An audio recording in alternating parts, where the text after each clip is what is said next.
Oh, what's good, everybody? This Kev, and this is Black Men Being Brutally Honest. Once again, coming to you live on a Monday night. And shit, in 8 minutes, it's about to be Tuesday. So if you're tuning in, uh, I'd like to give you a sincere thank you for that. But for those who couldn't tune in at the time this broadcast aired, uh, let me shout out the replay gang. You guys make all the difference in the world as far as the algorithm on this channel. So thank you for doing that much for your boy. Also, do some do some other shout outs real quick. Okay, as you can see, just trying to reach a goal. As you know, I cannot, you know, well, if you run a StreamYard, you know you cannot do any screen shares or react to any videos or really fully utilize your streaming capabilities unless you have a laptop. Of course, my laptop went to laptop heaven a few days ago. So just doing a little just setting a little sort of kind of fundraiser up to get me in a newer laptop as soon as possible. And shout out to the following people. But let me first shout out the early bird hybrid catastrophic impact X83rd power. I'll just, one of these hours this evening, just minding my own business, and the Cash App sign pops up, and there's a cool $100 right there toward getting a new laptop. So I'm appreciating the love that I'm receiving for this. So let me just shout out some amounts real quick, and I'm just here to let y'all know that I am $157 uh the way there. The goal is to hit 1,000. I mean, I've had some people throw some suggestions too, as far as like a kind of laptop I should get. It was like, I just looked at some Acers today because I've been looking at Lenovo, and Acer has some pretty cool, powerful little laptops. So that's something for me to keep in mind. So above all else, thank you guys for your continued support. So on the Cash App side of it, we have Hybrid Catastrophic Impact X83rd Power with $100. We got BGS with $15, and we got Compassionate and Callous with $5. Okay, on the Super Chat side, we had Gabe A, with the 10. We had Grinch with the 5. We got Irvin Reed with the 5. And we had D Scott with a 5 as well. So yeah. So like I said, $860 more to go. Thank you guys for all of your generosity and helping me get there. Also, let me shout out the chat. Shout out the chat real quick. Speaking of which, the $100 guy, Hybrid Catastrophic Impact X83rd Power, was the early bird tonight. And I believe that is a first for him, So just like AL, we getting guys that's coming here to become the early bird. So I definitely have to be here on time every time, on time being the laughable operative word. Yeah, sometimes your boy got to get a little nappy in before he does these things. So we got Andre 416, long live. We got AL, my boy AL in the building. Long live, my brother. Indigo Flow, same there. Long live, man. We got Coffee Nino, narratives and dialogues. What's good, my brother? Thanks for being here. Hybrid Catastrophic Impact X83rd Power said AL Evans the Punisher. Sure did a number on him last night. So shit. Hybrid gave you a new nickname there. AL. Yeah, you the Punisher. Hybrid Catastrophic Impact said shout out to the chat, BK, long live the habitual line steppers. All right, hurry up and buy. What's good, man? Glad to see you. Said that thumbnail is funny as hell. I just made that thumbnail like 5 minutes before I hit the air. Sometimes ideas enter my head before right right before the fact. So hey, thanks anyway. I pride myself on doing little humorous thumbnails. Got Tim Howard 5, Detroit 313. What it is. Salutations. Shoot. McDrama Bear, what's going on? All right. All right. So I know what some of you guys are thinking, and I've caught smoke for having this opinion many, many, many times. Also, shout out to the members. I got to remember to write the members down so I can just shout you out because I can't be going in between screens on this cell phone since I am broadcasting from it. So, yeah, shout out to the members. You know who you are. Some of you are on 10 months. That's 10 months of being a member of this channel. And for those of you who aren't a member of this channel, it's $2.99 per month. I think I asked for the lowest possible membership fee. That way, if it's within your budget, it'll make it'll make it easier for people to join. I mean, to tell you the truth, watching is enough, pressing like is enough, even pressing dislike is enough, you know. But like I said, like myself, these content creators should be grateful that they get anything from you guys. And that includes myself. I mean, I'm talking about anything from a super chat, a membership, shoot, a like, even your eyeballs. You know what I'm saying? Because the eyeballs are the most important. You watch, that algorithm picks up, and I'll be good. So, all right. So once again, this is something I used to catch smoke for from black people, and I know what some of you might be thinking. Why would you catch smoke on this? Number one, Kev, you are married to a black woman. Yeah, and I love black women. I love beautiful black women. When black women are beautiful, and some of you might disagree just based on how you feel about the sisterhood. And quite frankly, I don't blame you guys. I don't blame you for feeling how you feel as far as that goes, because you have seen some ugly, and I'm not talking about the way somebody look. You have seen some ugly examples of some women who have said some dumbass shit to the point where you just scratch your head and be like, nah, I'm gonna leave this bitch alone. And those who look like her. And to generalize is pretty wrong, I would say. You shouldn't generalize, and you know what? We don't want anybody generalizing black men like they always do. I mean, always. And this is why, pretty much, like when you do generalizations like that, you have a group of men that's within this community that don't want to stay. And I've mentioned this before about our best and our brightest, the people who have the brains and tenacity enough to want to become doctors, lawyers, they want to work in the tech field. I mean, they want to work in various the educational system.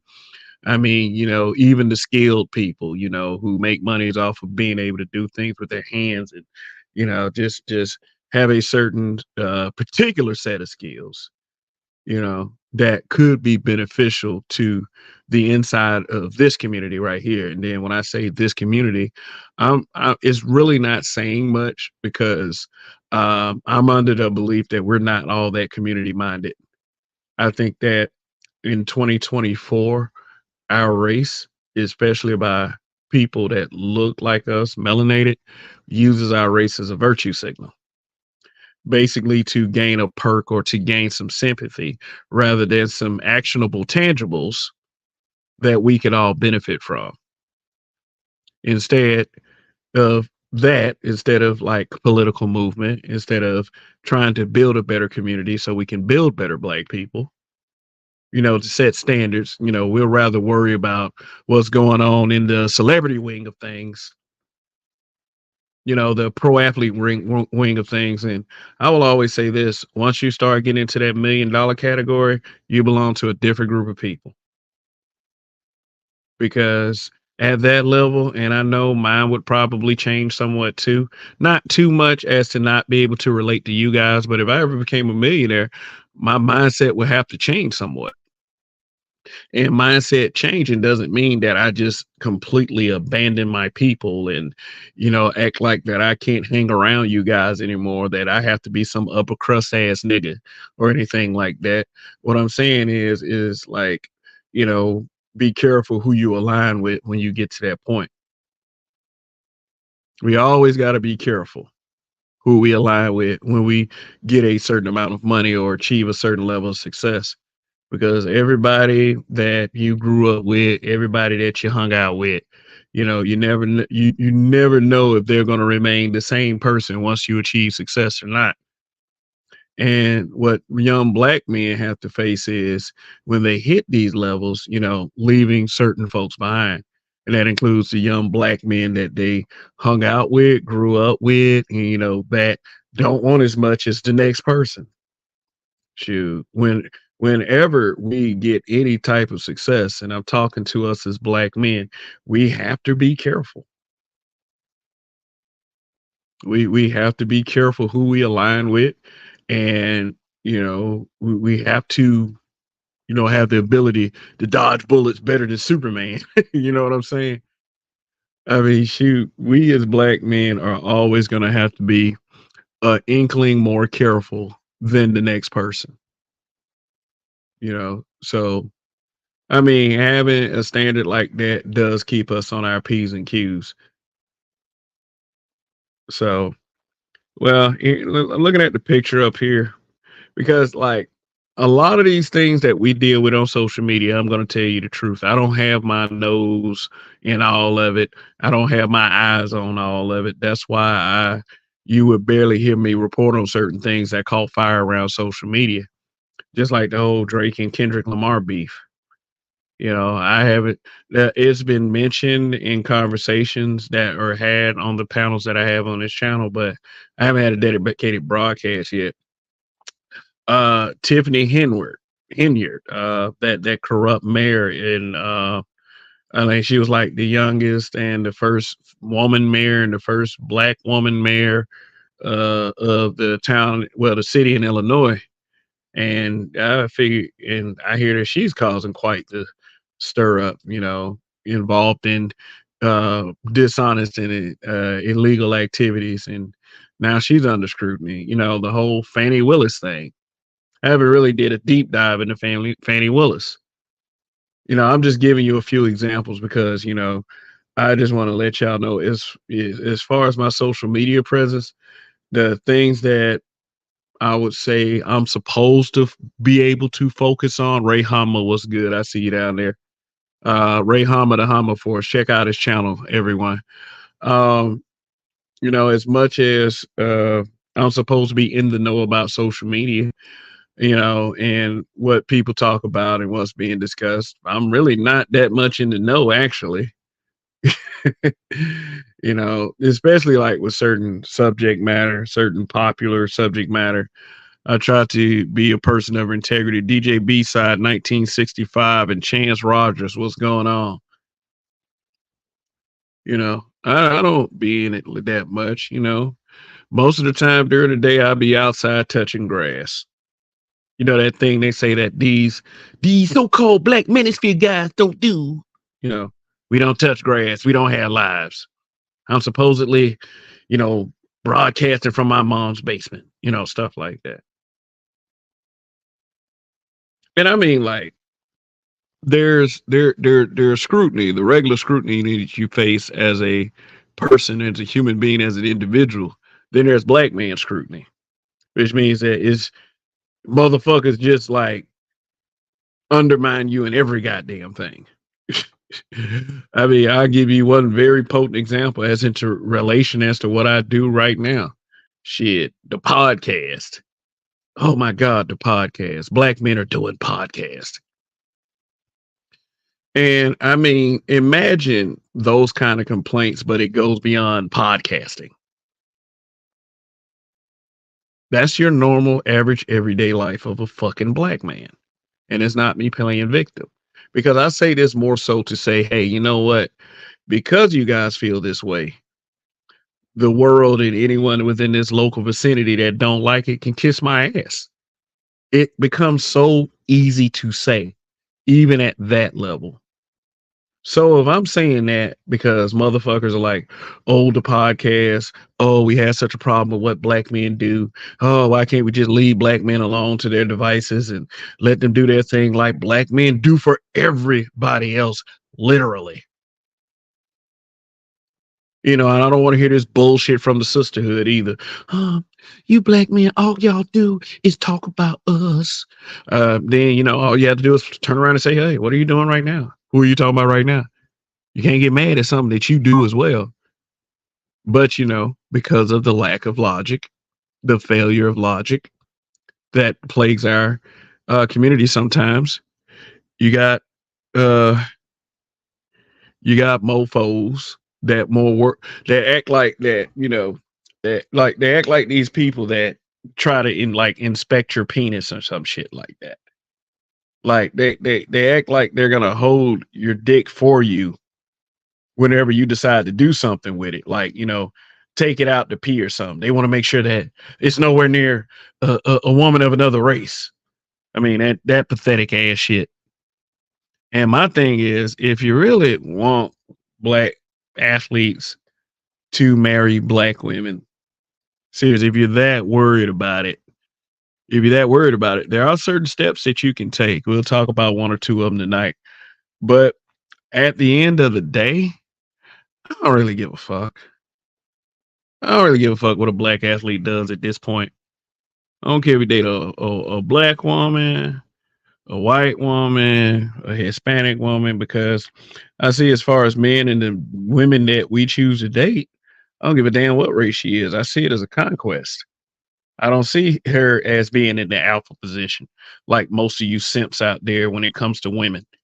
You know, you see women as being in the alpha position. I mean, you know, some of you guys are some mama ass niggas. Like the strangest thing and the strangest argument that has ever been put up, I swear to God, in any of these relationship conversations, is yo mama black. Because my mother is black, because these pro athletes' moms are black, or mixed, such as in the case of Caleb Williams that is pictured up here. It even got a drop of black blood. What the pro athlete, well, the aspiring pro athlete should be doing is seeking out a black woman for courtship, dating, and a possible marriage one day. And the purpose for that is ain't even got to be necessarily about love. It's about establishing group economics and generational wealth. At least that's what they say. Because I always hear this bullshit right here. Excuse me. And I heard this about Kobe Bryant as well. You know, a lot of people who are upset with Kobe for dying while being married to a non-black woman. So all his money, his wealth, you know, for some strange reason, is going to his family and not this black community that everybody is, you know, so psyched and thrilled about. And they're so psyched and thrilled about it is there's no willingness to build this black community yourself. You know, I stay in a black community, you know, so basically all we got to do is maintain, you know, is and support anyone. You know, we even got an app for our neighborhood, you know. I mean, shoot, and it's not like it's an abnormal thing. It's just that it lets us know where to go if we're trying to find certain businesses, certain spots, and what's going on in our local neighborhoods. You know, what the crime rate looks like, and, you know, where things are happening, stuff like that. You know, in other words, what I'm trying to say is we're not community minded enough to be trying to make decisions as to what these young men growing up are doing with their penises. We just, the only thing that, you know, the only thing that we can really worry about is that, you know, if you have a regular empathy and goodwill toward men, that hopefully they don't screw themselves up, you know, in a way that is financial, with spiritual, which in their relationships, you know, because when I see a black athlete, I see someone who has worked hard all of his life or all of her life to get to a level that many people will never ever see in their lives. And that's something that, we as a community have to value our best, our brightest, and our strongest and most gifted as far as athletes. You know, we need to treat them with a certain level of goodwill, or they might end up doing something like what everyone is complaining about. Oh man, every time you see these black athletes, they got a white woman on their side. And I mean, like, this ain't even like a tenth of black athletes that we're talking about here. Because according to, blackdemographics.com, an overwhelming percentage of black men who are married have married black women. And I believe it's nearly 90%, you know what I'm saying? So, and that's all married couples, not just the athletes, not just the rich folks. So the refusal to acknowledge that, because you know what, y'all hate stats anyway, which only makes way for more dumbassery to ensue because you look like an idiot trying to argue with a fact, which is crazy because, ever since the CDC released that statistic that black fathers were the best, you actually have black folks trying to argue with that statistic. That's why brothers don't want to stay, because they keep seeing idiot ass shit like this, like that, rather. How would you like to be one of the best and the brightest, and you're a athlete with potential to make millions, and the only thing that people care about is your money? Because that's what you hear from black folks all the time. It's money is going to another community. So I'm interested. What fucking plan do you have for these black athletes' money? And why is it any business of yours? See, some of y'all only want to be black at certain times. You know, you want to cherry pick what you want to be black about. Just like this thing with Vlad TV, and the professor at Princeton University kind of going at him, talking about the Drake and Kendrick thing was a black matter and he should not be concerned with it. And I'm no Vlad TV defender whatsoever. None whatsoever. I think he's one of the biggest culture vultures, and we got to understand where the accountability lies on that. That lies within all the black people that have ever supported Vlad TV. I am no Vlad TV supporter whatsoever, but I got to tell you that black female professor that came at him, she was wrong. She started it. She started it and act like she couldn't finish. So everybody, including Kev on stage, well, that's a namesake. That's a namesake I'm pretty ashamed of. This dude is a big fucking simp trying to sit there and virtue signal. Oh, they going at Vlad TV now. Where were you niggas years ago when this man was gaining momentum being this culture vulture? But I'm gonna make a video on that and I'm gonna put it on this channel. I feel like recording a video at this time. So more on that later, but we're here to talk about black athletes having white girlfriends and how much Kev doesn't care.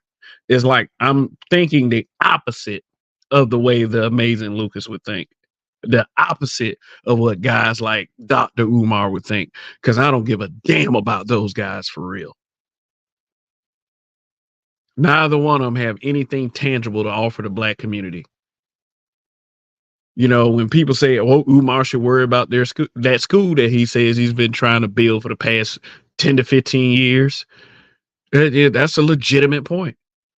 Why are you worried about what pro athletes doing with their dicks? Why are you dick policing? That's what I hate about pro blackism. Pro blackism is social media. The only thing you have to do for the black community is marry a black woman, and that's it. No political movement. No talk of sparking group economics. And I got another point to bring up about, black athletes that go pro and how how we as a community throw them into the arms of these white women. Shoot. So yeah, I got an incredible point to make about that. But we kind of do force these guys to go elsewhere. So, but we don't want to, we don't want to, have common sense practices. What we want to do, we want to dick police. That's what we want to do. We want to dick police. So.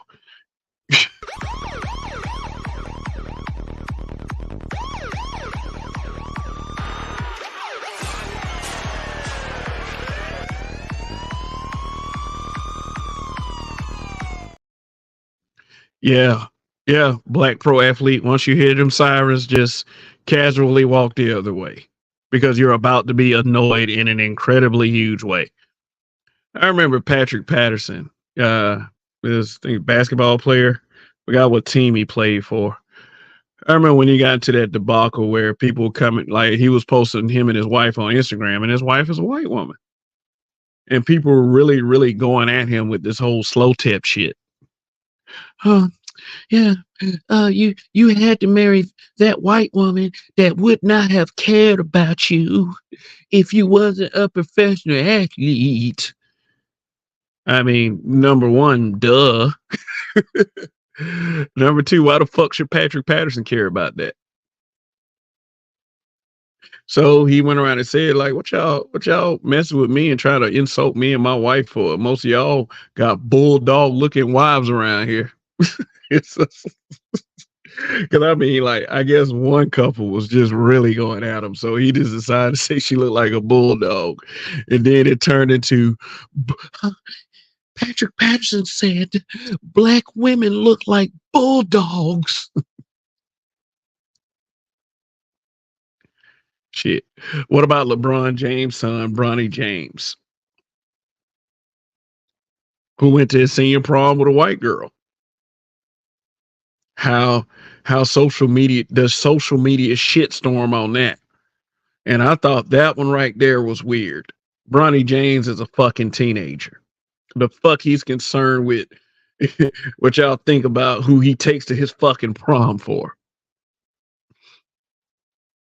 Shoot. Niggas, I mean, like, and this, like, it seemed like Facebook. Let me tell you something. Let me tell y'all something about Facebook. Facebook is kind of toxic. But I'm seeing posts, I'm seeing memes over and over again about black athletes with white women.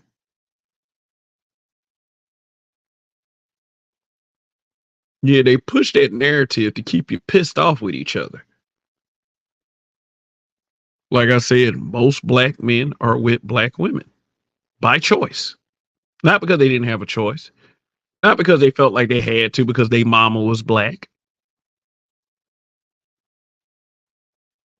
Because he wanted to. Shit, I married a black woman because I wanted to marry a black woman. And particularly, that was my preference. Although I would have gone any other way if any other race of woman would have stepped up.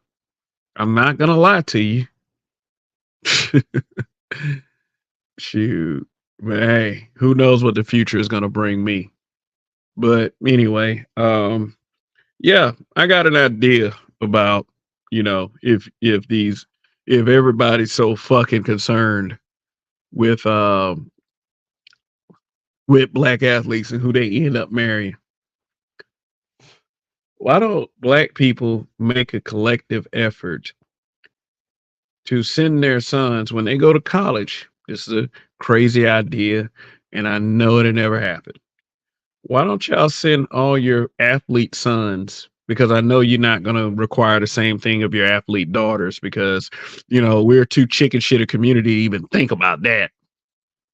Why don't you send y'all sons to HBCUs?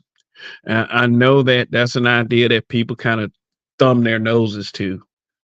And I know about the reputation of the HBCU. But we're not talking about all that right now. What we're talking about is how it pertains to this subject matter. And I'm not even fully convinced that that's going to work.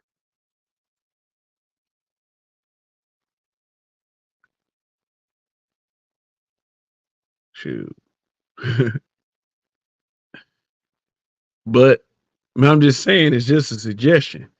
The reason why a lot of black athletes that are stellar, that are gifted and exceptional, the reason why a lot of them are going to end up marrying white women is because their parents are sending them to PWIs,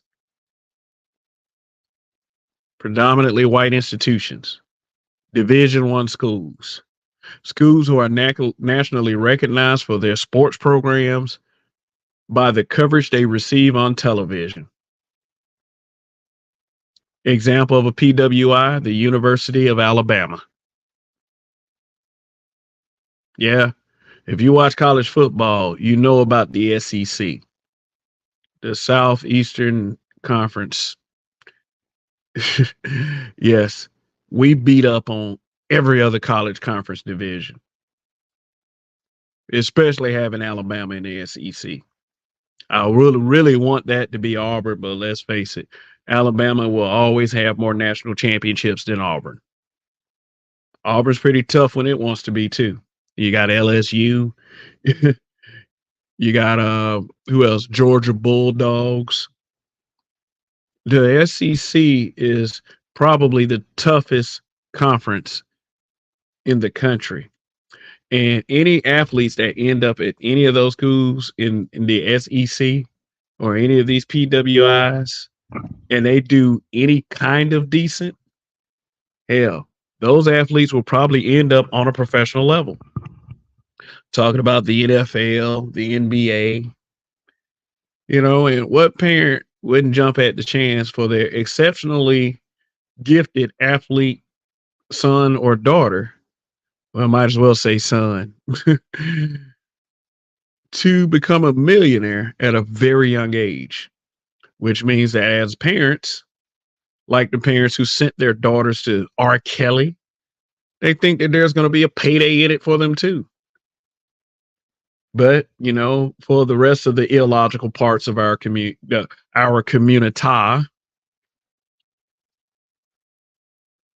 we get pissed off with that shit. We act like these guys just want to be with white women. I mean, some of them probably do, but some of them, man, first thing I'm gonna do is when I go to the NFL, I'm gonna get me a white woman. No, man. All I'm saying is this: if we so worried about it, why are we sending our kids to HBCUs? And I just gave you the reason because we think that there's a payday in it for us. And then most of us on social media that ain't done jack shit want to complain. What have you personally done? And I want everybody listening to think about this. What have you personally done for the black community that will facilitate group economics, generational wealth?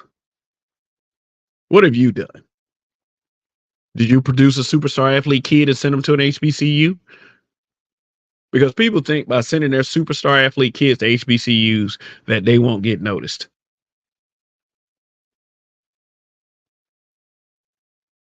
Well, they're going to have to do like the rest of us then. Work 5 times as hard to just get at least a little bit of our share. So just be real about that shit. Why are you sending your kid to a Division One school instead of an HBCU if you really want him to end up with a black woman? Do you know the scarcity of black women on PWI campuses? Shit. And then when you see a black girl on a PWI campus, shit. And I have to say this because I've seen it a few times before. Shoot. Most of them like white dudes. I mean, it works both ways. Shoot, I'm saying you can't consider one without the other. You want to for those of you slow tip pro wax out there who want the black male athlete to end up with the black woman. Think about that. What's more important to you, a payday Your personal happiness or your kids' personal happiness? It should be your kids' personal happiness, you know, if you want me to be brutally honest. Send them to a goddamn HBCU if you're that worried about it. Make a collective effort to do black on black other than crime.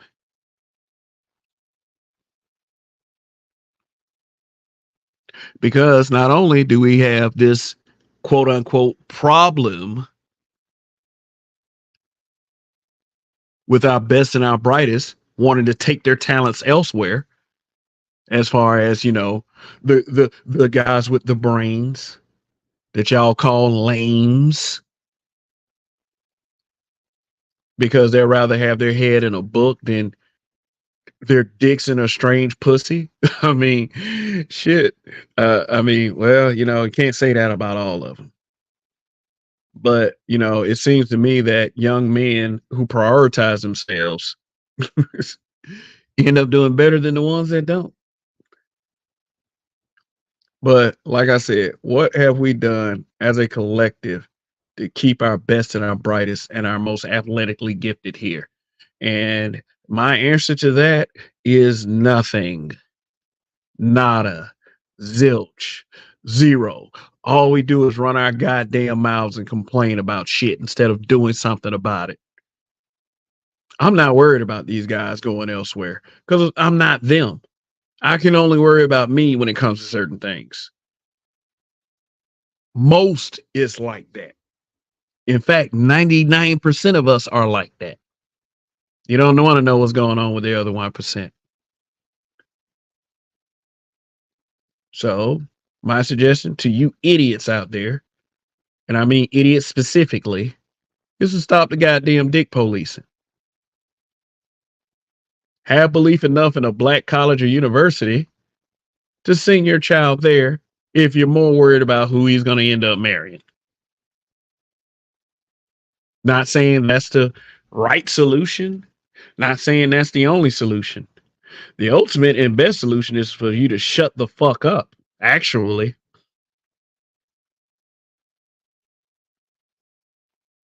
But anyway, if you want to disagree with me, that's fine.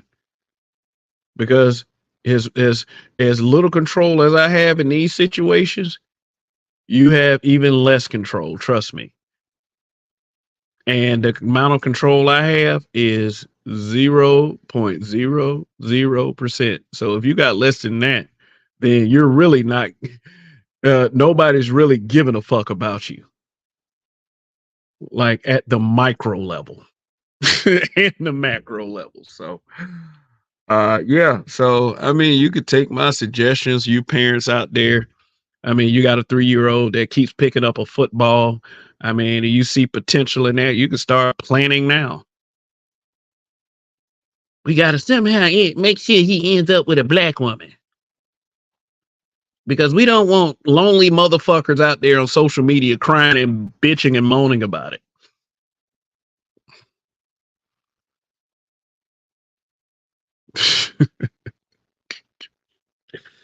Okay, so all right, so I'm gonna take a break from the monologue. I'm gonna look at the chat, and I'm gonna remind you once again that you know I am $157 toward my goal for a new laptop. So I appreciate the support from you guys.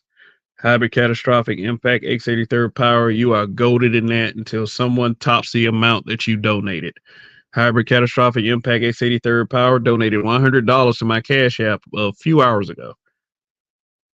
So if anybody wants to get close to that, or you know, even a $1 or $2, man, hell, I appreciate it. Seriously, it helps me to continue to deliver the quality kinds of live streams that you know that I've been able to deliver and shit. And I mean, I know truthfully that's not saying much. I mean, you know, I've basically gone off personality thus far. So, you know, much appreciation to all of you for your help and your um and your support of this channel and habitual line steppers. So, yeah. So let me go through some of these comments. And yeah, and for the oh yeah, and before I do that, for those of you who might be a bit angry or perturbed by all of the stuff I said, and we got 50 people in the building, we got enough for you to watch this 20-second PSA right here. So A warning. Warning. If you hear something that makes you upset on the broadcast, true, opinion, or otherwise, you are free to sign off or go to another channel. If you can't, please contact the displayed number below to seek help. Trolling and hate watching is more serious than you think. Now back to our scheduled broadcast. that man throwing that box of Kleenex at old boy gets me every time. It gets me every time. Oh boy, thank you to whoever sent me that video. Whew. That really is, I didn't make that video right there. I mean, if I have the ingenuity to do it, but it's like shit. It's like one of those things that I wish I would have thought of first. But yeah, that's a serious ass message right there. If you don't like it, tune out. Seriously. You ain't got to stay here. But I appreciate you being here though. So let's see what's going on here. All righty. We got a super chat. DJ B side 1965, $20 for the laptop. All right, let's add you to the list. Shoot, appreciate that. So you are amongst the ranks of Gabe Bay, Grinch, Irvin Reed, Hybrid Catastrophic Impact, X83rd Power, BGS, and Compassionate and Callous. Let's see. Let me go ahead and change this banner real quick. So yeah, I like I said, I appreciate the support. I appreciate all your support. Shoot, so let me change this real quick, and then I'll open up the panel for a little while, and then we can be on our way. I think I made my point about this. I think it's super weird to worry about what another man is doing with his penis. And I know what some of you are gonna say, but y'all act like y'all worried about black women. I ain't worried about the bitches. I mean, you know, I'm very specific when I say bitches. You know, I ain't worried about them. Shoot, it's just that there's a giant ass amount of hypocrisy out there that needs to be addressed. Shoot, I don't see women like Serena Williams nearly catching the flack any black man catches for minding their own business and doing what the fuck we want to do. So DJ B side, 1965 once again. Thank you for helping me reach the goal. And we got Andre 416. Oh, with another 13.99. So shit. I mean, let me get a pen. I gotta make sure I gotta write all this down. Keep up with this. No, keep track so y'all know I'm not full of it. Dude, so yeah, let me tell you what the difference in Cash App and real quick, the difference in Cash App and Super Chat. The Cash App is instant, meaning that when I do make the purchase, that cash is going to go directly to help.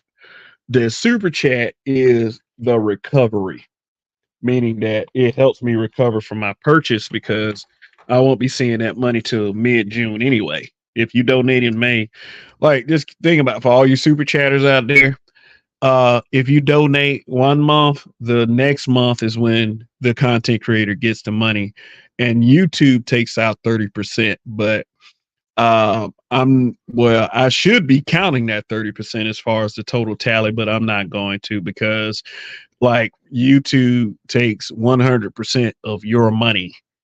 They take 30% and keep it for themselves, and they give me the other 70. So the super chats probably more so count, but I just gotta wait on the super chat. But nah, that's not fair to say. Both of them are beneficial. So let me write this down. So let me see. I got one category for Cash App, one category for Super Chat. Okay. Just want to make sure that you guys are remembered, recognized, and just in case we get into it in the future or some shit like that, I will reference this, or I will reference to these moments right here. So, so we got DJB side 1965. With the 20, and we had Andre 416 with the 14. I just rounded out to the nearest dollar. So got to change this banner again. So real quick. Let me see. So if my math is correct, that knocks it down to $809, I think. Yeah. $809. So I'm doing this in front of everybody for what's that word that begins with T? Transparency. 77, 191. Gotta put it at 191. Yeah, shit. I'll have a laptop in no time, right? Like this. Let's see. All right, just bear with me a moment. Like I said, I'll update this in real, live. Okay. Boom. There we go. All right. So let me open up this panel real quick, and y'all can tell me what y'all think of whether you agree or disagree. Shit, you might have some smoke about this one. Smoke mostly happens outside of the smoke show. I will say that last night's smoke show was probably one of my favorites, if not my favorite, because it was a show that had actual smoke and it was coming from different directions. And shit, I'll just say it was a great time last night. I enjoyed it. So, hopefully I have more smoke shows like that. But I have to individually type this link because it acts like it don't just want to copy and paste. Okay. S6. All right, cool. So I'm dropping the link right now. Anybody wants to come up and share their thoughts on anything Kev said about how we really shouldn't fucking care what, Black professional athletes that are far younger than us, that basically were babies when we had a chance to do anything we wanted to as adults. Yeah, how weird that might be. So, hey. All right. So, Prime VA 757. All right. So, let me go through some of these comments, see what's going on down here. I haven't looked at them in a while. And I'm not saying my solution is the best solution. Shit. If you want, like I said, but if y'all so damn, man, what up, Chaos Rain? Look at Coffee. Oh, they would end up, or they would end up with a white man like Michael Sam who faked dating only white women and found out what he really liked. Okay. Who is it? Supernova, you're cammed up. So I'm gonna add you to the stage, but all right, what's good, guys? Hey, what's up? McDrama Bear, and what do you call yourself? Supino? Yeah, Supino. All right, what's good? What's up? I just want to say All a right. few things Okay, what you got? about this show, You say, well, I like a lot of black dudes like dating white women because they got a lot of self-hate. It's just common sense. Self-hate? Why the fuck would you say self-hate? Maybe they're just minding their business. They're not Like minding their business. My dad hates may- himself. He's dark as fuck. He hates himself. So what are you talking about? No, that makes no goddamn sense. What are you It talking does about? make sense, dude. Why? It Well, does maybe make they just sense. like pussy. Maybe they just like pussy. Nah, What the they fuck? like white pussy. They like vanilla pussy. They like vanilla pussy. So what you're saying is they never wanted to date black women? So Right, they don't. why would that be your concern though? Who a motherfucker dates? Yeah. Who are you dating? Who are you dating? You know what the fuck I'm dating. I don't know. Enlighten me. I don't, and personally, I don't care what color she is. That doesn't make you more special than the next man. So So why is all the movie stars and superstars just dating white women all over? because they fucking want to. That's why. Because they want to. It ain't like, oh man, look, I'm too dark. Shit, I better date somebody that might make me a little whiter. That makes no Well, fucking that's sense. what my dad said. He told me that he always hated being dark skinned. So what are you Okay. talking about? Well, so Well, I I think mean, that's, shit, that's your for daddy. some, yeah, for some Sounds people like it's like that. But you got to sounds remember like your these guys. daddy's the one with the self-hate. Yeah, because you got to remember these guys have a lot of money. A lot of this time, a lot of it comes to class issues. And when these guys, like, you got to imagine when you're a star athlete, you were singled out even maybe before high school. So you were getting scholarships to go to some of the best places. And most of the time, and I think you've already said this, Kev, these are going to be predominantly white institutions, right? And so at a formative age, you're around white people, you're in a different sort of stratosphere. And then when you have money, you're not going to just go back to the hood, or you're not going to deal with people who are most likely not going to be in the same class level. That doesn't mean all Black women aren't in that class, but you're going to deal with people who sort of understand the places that you're going to. So I don't think you could say that they hate themselves. I think that's a lot of Black men in the leagues. They don't seem like they hate being Black. Oh, really? So you believe that? I mean, I know that's a fact for a fact. That doesn't really jive with a lot of Black men's experience. I think the idea of hating being Black, it's more of hating the position of being the bottom caste, right? I think what women do is they literally say, if I didn't have white skin, or if I had white skin, if I change my nose, if I do all these physical things to myself, then I can get it off of me. Where they think men understand, like, I don't mind being Black. I just want a fair shake in society, right? And they understand the Black skin is a representation of the place in society. So if anything that they hate the position in society they're placed in, not the fact that they're Black. Does that sort of make sense? Yeah, it makes sense. But based on what I'm saying, because I'm also like a ride sharing driver too, and I hear people conversation when they speak to me too as well in the car. Mm-hmm. A lot of people just seem to say, bring up race a lot. So, Well, because about Okay. phenotypes and, race is an phenotypes important and thing. different stuff. I mean, that's what America was built on. Was you know what I'm saying? Is like the divide of class. Like they created this idea of being white. Irish weren't considered white, Italian weren't considered white, but as things started integrating, they allowed those people sort of in to sort of buffer against Black people getting prominence in the society. That's just sort of the history of the country, and that's baked deep in the cake. Like you can't really do America without understanding race, right? So you're gonna have to deal with race. If you're the only Black, like me, like when I'm dealing in situations, I'm the only Black person in these boardrooms when I'm talking with clients and stuff, right? And so that Hmm. plays a very large part in terms of how I'm communicating. Like if I'm dealing with clients that are spending millions of dollars or whatever on our services, you want to make sure you maybe make them laugh, or you figure out what their life is like. And so I'm probably not going to bring up the Kendrick Lamar Drake beef, right? I'm probably going to talk more about, I don't know, Game of Thrones or Shogun or something else, right? Like, and so understanding who you're talking to, and then what what cultural things that they're going to be about, like matters. And maybe if it was inverted, right? And I was going to a boardroom and it was mostly Black people, I would definitely be talking about the Kendrick Lamar Drake beef, right? That'd be the first thing I'd do to sort of break the ice. So it's like, in order to get money in this country, if you ignore race, you're literally cutting out a whole ability to get the money. Does that make sense?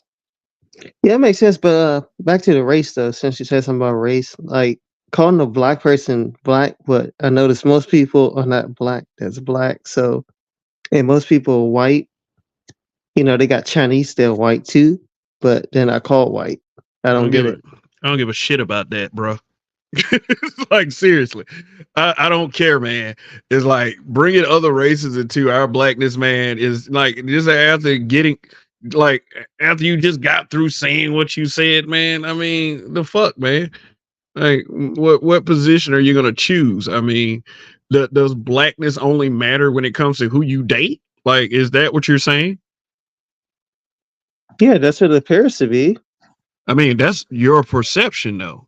I mean, don't come in here like, oh, well, these dudes are self-hate and, because they want to date white women because they hate themselves, and then turn around and say, well, white Chinese and all this stuff, like they don't identify as white. I mean, shit, like you just basically saying is the only thing that matters about being Black is who you date. And that makes no motherfucking sense.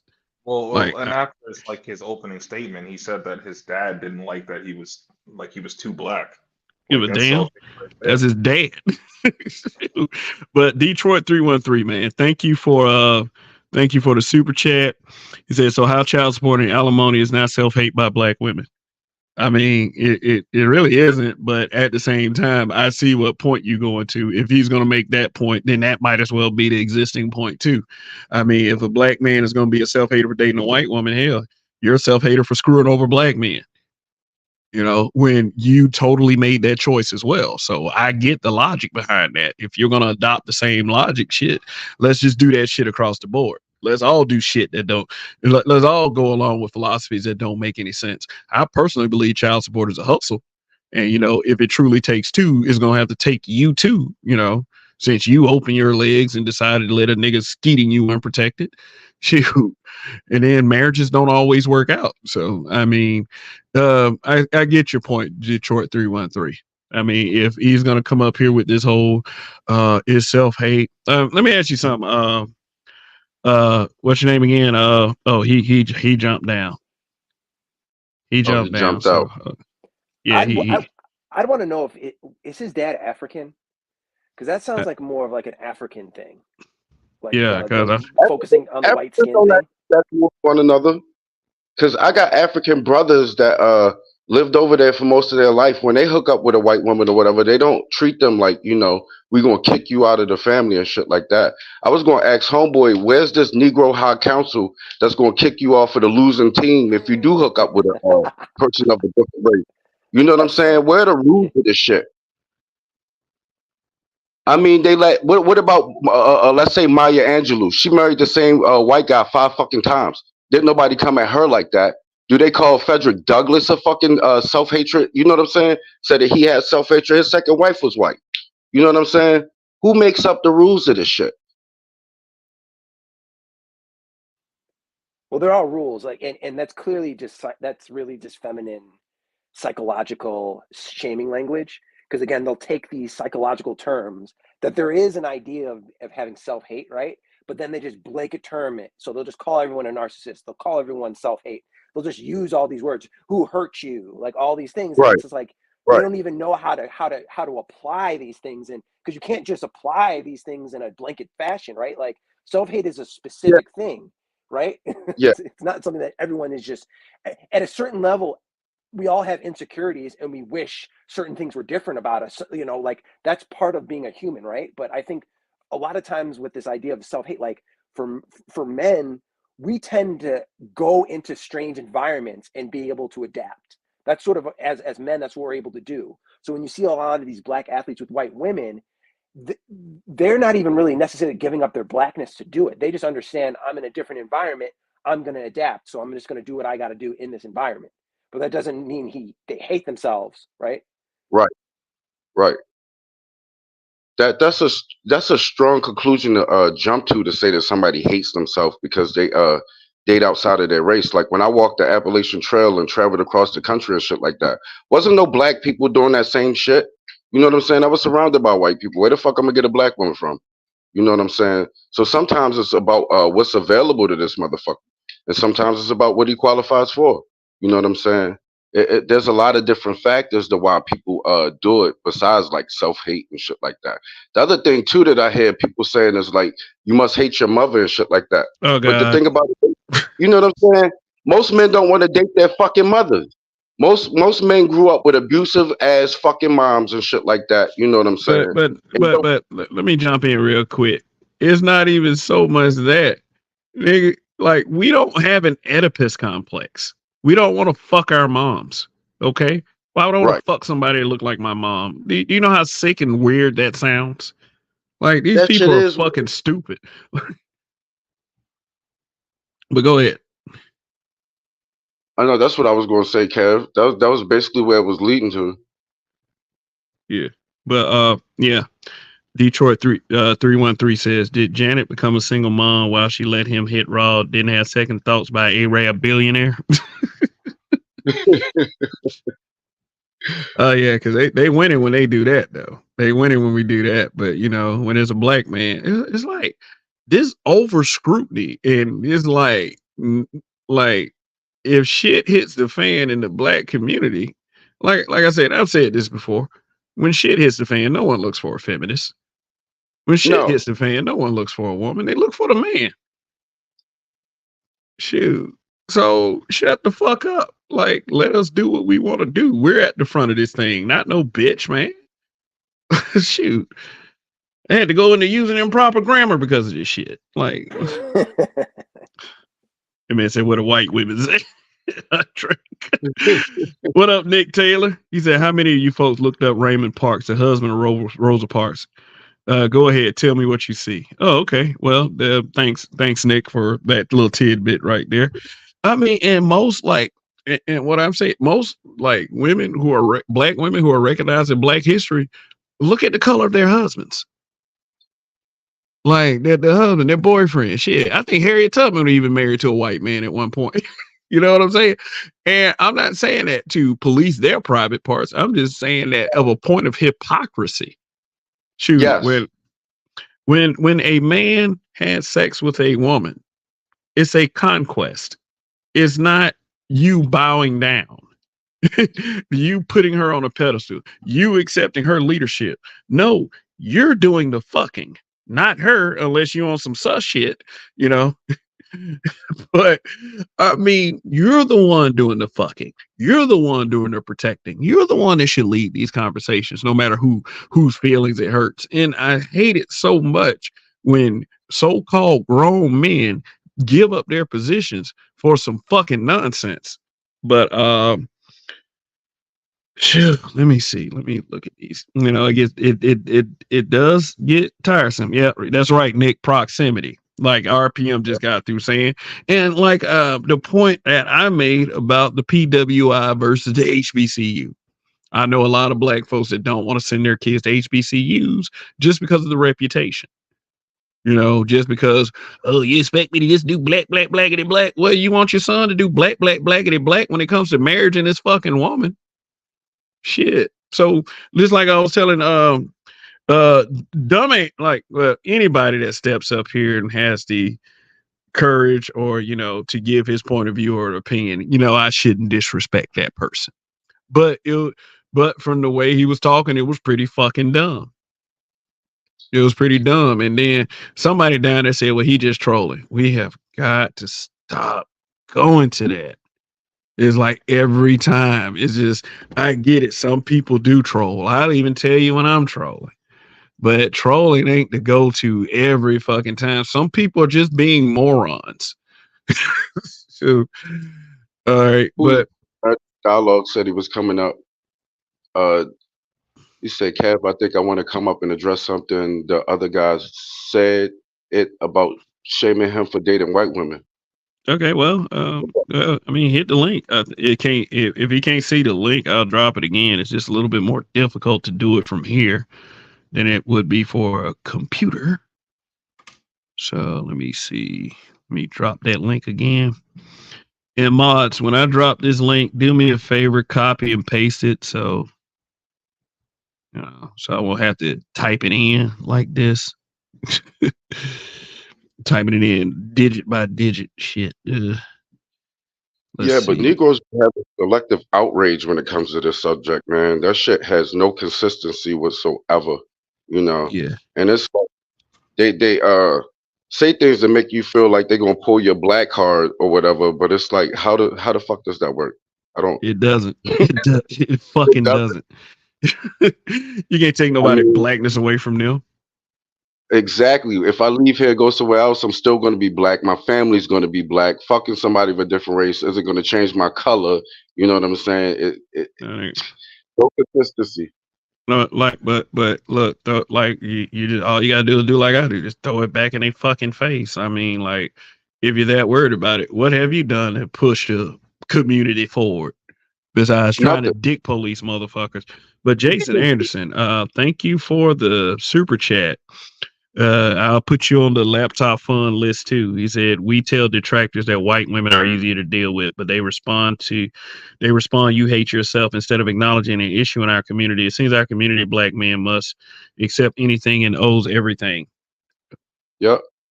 Facts. Facts. People want people want to disrespect the men of this community, and then they want to thank you for it. Right. Nah, we ain't doing that. We're no, and I would never recommend that a black man undercuts himself or accept any type of disrespect to be part of anything. I mean, shoot, because you do have your own personal self-respect. But once again, thank you for that super chat. Let me change the banner once again. Should we Well, get seem into like our these goal? rules apply to men. You know, Say what? Say what? these rules only apply to black men. They don't treat the females in our culture like that and shit. You Not know, at all. Eve married to Not a at all. white man. They treat Little Kim, she's another one that was married to a white man and shit like that. They don't have the same, you know what I'm saying, vengeance for them and shit like that on Facebook Well, or they any blame. of the sites. Yeah. I mean, let me tell you something. They don't call Serena a sellout and a coon. A lot of guys Nope. will talk about Serena's looks. I mean, but that's as far as they. Uh-oh. We lost him. Yeah, cut out for a second. I don't know. Yeah, I think Kev dropped. I think he'll probably be back up in a second. But I think you know, sort of to ping off what you guys were doing. Sorry Kev, you were- about that. Sorry. Yeah, sorry. like buttons, like, you know, these like I said, these buttons are hard to navigate on a cell phone. I mean, it's much easier on a laptop. Speaking of laptop, hey, we are $779 away from the goal. Cash App helps me get there faster, but Super Chat also counts as recovery for the purchase that I'm about to make. So, yeah, so that laptops will make it a little easier to present. I can share a screen, I can do slideshows, I can do all that stuff. I mean, I can do certain things on a cell phone, but not as much versatility as I would with a laptop. And plus, I need a laptop to, I would say, work my job and make money. So I went through the whole build a laptop thing on Apple.com because I was like, let me check out this M3. And the type of dude I am, like, I wait a long ass time before I get a new computer. So I'm like, let me max this motherfucker out. Tell me why the most spec'd out M3 laptop MacBook Pro is like 10 G's. Good God. I'm not even lying. I'm not even fucking lying. I mean, it should be able, man. It should do that. The Apple OS, the Windows OS. It should be able to do anything that I'm like. If I don't spend $10,000 for a laptop, shit. I mean, that means that I'm getting government secrets imported and shit. You know what I'm saying? Well, like, I mean, it's not just Apple. It's like even like a good gaming laptop will run you like that. Those are the kinds that like the streamers use, shit like that. I'm gonna wait. I mean, I got a lot of debt. I gotta, you know, pay off, but maybe at the end of this year, you know, because they have a new Apple credit card. I was gonna apply for that, and I got most of the credit, but it's like I didn't want to come out of pocket like a couple grand. But we'll see at the end of the year because, you know, I'm in technology, and it's like, and then I also do production and a bunch of shit. So I definitely gonna need a new one. Yeah, but I don't need it now. Oh yeah, and then like people were throwing Acer out there because I was looking at Lenovo. People throwing Acer out there, so I actually checked out some of the Acer laptops. They're actually not bad looking at all. I mean, they look like they're pretty powerful laptops, so I might have to consider that. I mean, plus, you know, their gaming laptops, you know, start at close to the price range that, you know, well, close to the amount that, you know, I set for a goal. So, I mean, shit, I might have to consider Acer. Shoot. I said, there's some pretty powerful ones, but let me read Kiel Bonner. They don't tell that chick that played Precious that she's a sellout for marrying a white man. I'm going to go ahead and tell you the truth about that one. That's because we don't mind that one. I mean, as cruel as that sounds, Somebody took her. as mean as that sounds, I don't think that we as black men really care about that. You know, Gabori said it made marrying a white woman. Marrying a white man. I don't think that black men nearly care as much about black women dating and marrying white men as much as the general populace of black people caring about black men dating and marrying white women or non-black women specifically. They try to dismiss it as some type of racial preservation. But see, here's the thing. Dummies don't realize that I don't know. I really hate to do this because science is trying to disprove this, and some scientific studies do suggest that black is a dominant gene. Some scientific Right. studies try to dispel it. So you it's kind of like Viltrumite, off of Invincible, how they stick their dick in any alien race and then the motherfucker still come out looking like them. Right. They like have That's Viltrumite. yeah, that's kind of like how black folks are. It's like once they got black in their blood, like, I mean, they pretty much black. That's how the world views them, and that's Yeah. what pretty much dominates. Because see, anytime like any babies in their gene pool that happens generation down the road, somebody black gonna pop up sooner or later. Yeah. But that goes back to the minimization and the self-hatred part. Most people don't believe black people actually have that kind of power. And I mean, like, I wouldn't call it power so much as I would call it just plain good genetics. But yeah, I just like anyway, whether science proves anything or not, we still are supposed to have some certain amount of pride when it comes to us. Shoot. Like I've seen, and I will have to say this: I've seen more black men, white women couples try to help the black community than white man, black woman couples. Right. Like these women get to navigate in and out as they please, and nobody will ever say anything to them, and they can say anything they want to about any black man, and we know that's true. We all know that's true. So. That is. Oh yeah, I didn't even read Detroit 313 3-month milestone. Super chat says it's dark and hell is hot. Ain't that the motherfucking truth?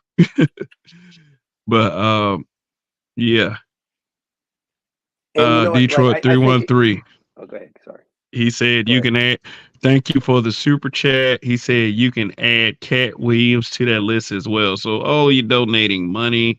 I wish I had the Ted DiBiase soundbite for you, but let me see. This one right here is just gonna have to do. Old Wacky D. And also, since since you are donating, let me go and give you the half baked thank you. Because I'm addicted to marijuana. You in here for some marijuana? Man, this is some bullshit. All right. Thank you for y'all donations, man. And let me tell you, let me go ahead and, like I said, I'm gonna count all super chats till I reach the goal toward the laptop fund, even if it goes into next month. So okay, so that will take me down to, that'll put it up to $206 so far and $794 to go. So let me edit this. Yeah, I gotta edit it in real time. I mean, y'all give me this money in real time. I'm gonna edit it in real time too. So let me see. And there we go. And I think that Boom. cat that was up on the panel who dropped, if that's him in the chat, yeah, his dad is from Nigeria, and it's sort of what I figured.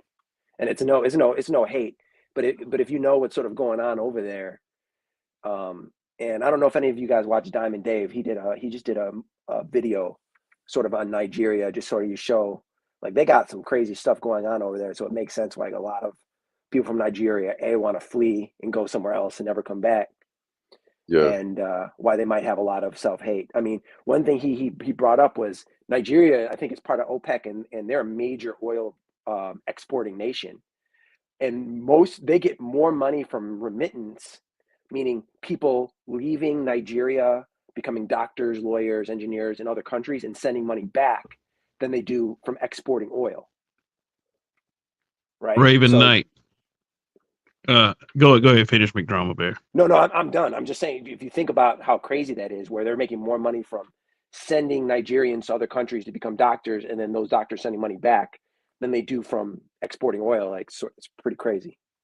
But I swear to God, this is the land of opportunity, no matter how you slice it. But Can and I I, mean, it's an opportunity for other communities to get ahead of us, and it just doesn't seem fair. But hey, that depends on us being go getters as well. So, Raven Knight saying they even get government assistance to afford weave. You are fucking kidding me. Kev, can I address this real quick? Because Yo, like this is like pretty much like I know the topic was like athletes and dating white women, but like that dude pretty much showed a prime example of what the conversation was about. And like even just now, I asked him like because he said his dad is Nigerian, whatever, cool, right? And I asked him if his mom is black. He said his mom is white, but yet you're over here talking about okay, who black yeah, chicks should date. Like you see what I Wow. mean? man, Like yeah, these critical to people, his own. these people are friggin' hilarious. Where did Coffee go? I was gonna give him a floor. Let's see. Oh, and shout out to BGS. He says Acers are iffy. Okay. All right. So whatever decision I make in the end, I will make sure that it is a good one that everyone feels good about. So, you guys are donating your money to helping me do this. So I will always feel deep in my heart that's an awesome thing. So let's see. That's call your home, and it's incredibly stupid to allow female cohabitated these days. No, nope, nope. Carlton Way 1, what's good? Prime VA 757, what's going on? Prop days, her character and Precious wanted a white dude, so you can pretty much say she wasn't acting. Dwayne Scott, hey, what question did you want to ask me? Is that your boy that was up here? Yeah, Yeah, I that's think him. that's him. Yeah. Oh, okay, all right. This man, my dad is from Nigeria, but I'm from Ohio here in America. My mom is from here, Ohio. Oh, okay. Okay, so I mean, male. What's good, male? Is that male that used to come over here like a long time ago and would speak with that lisp like she's had a couple to drink? If that's that male, what's going on? Uh, not You mean saying the that chick? you I just think drink that's or anything like that, but if, Doctor. if you I said it's a mean, chick, that's that Mela chick you're talking about. oh no, no, no. That's not.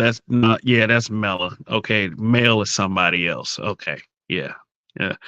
But Prime VA 757 said Dr. T Hassan talked about non-black women with black husbands taking his classes to learn about black men. Wow. I said, shit, you want to learn about a black man, just talk to one.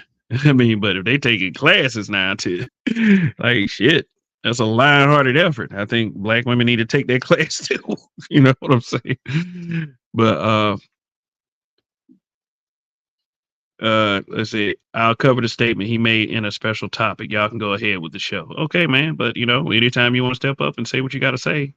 Oh, here we go. My mom is Caucasian. She is from here, Ohio. Okay. He said I couldn't get a word in. I'm gonna let you get a word in, bro. I mean, it's not that difficult. I mean, it's just. I mean, and sometimes I feel like that on panels too. Like going to Roger's panel, like those guys are very passionate about how they speak, and that's a panel that's tough to get a word in. But just I'm talking about the Roger report. Yeah. Yeah, and in general, for me, it's always tough to get a word in because my mic sucks, so I get over talked easily. I mean, well, Why is it louder right now? It seems like last night that shit was low as fuck. What's yeah, it going was on? low. Yeah, but I was just about to mention that. Yeah, you sound clear. Like AL, he was super clear last night. Yeah, he He's was. usually not clear. Yo, Joe, what's good? Can't worry about group dynamics and think only of yourself. I mean, at this point, uh, that would probably be the best course of action because we're not dealing with a community-minded group of people. We're dealing with No, people. We're dealing with people who like the virtue signal. Instead of doing something that is actually tangible and forward thinking for this community. Like, a lot of these people get up here and do whenever they want to shit on the space. Help. No, you're not. Well, I right. think it's a cult, man. I think what the community is a stand-in for culture. I mean, BGS always talks about it, and I think we clearly have a cultural issue, and I think at the core of it, it's there's a lot of great things historically that come with being black, but mixed in with that are a lot of just bad things that have been put on us, or things we've had to evolve or develop in order to deal with the negativity of being in this country. And we've reached a point where some of these tools, it's just like when you grow up and when you're 5, you might develop certain things to sort of navigate being in a bad family. But when you're 25 or 35, you sort of have to drop those things because you're not a kid anymore, right?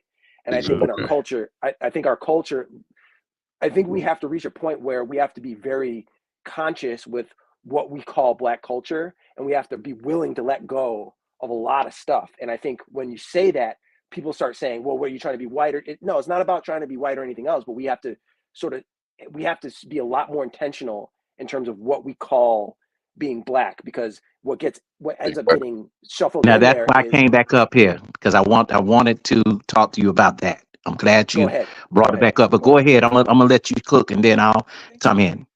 And I'm Okay. just gonna land the plane with, underneath it, it's just you get all this gang culture swept in, and I think there's a value in having men's groups and even gangs, but then you get all the crime, and then you get there's a lot of things that we have to untangle, a lot of bad things with the good things of being black, and that's going to take a lot of conscious effort, because we don't want to get rid of the history.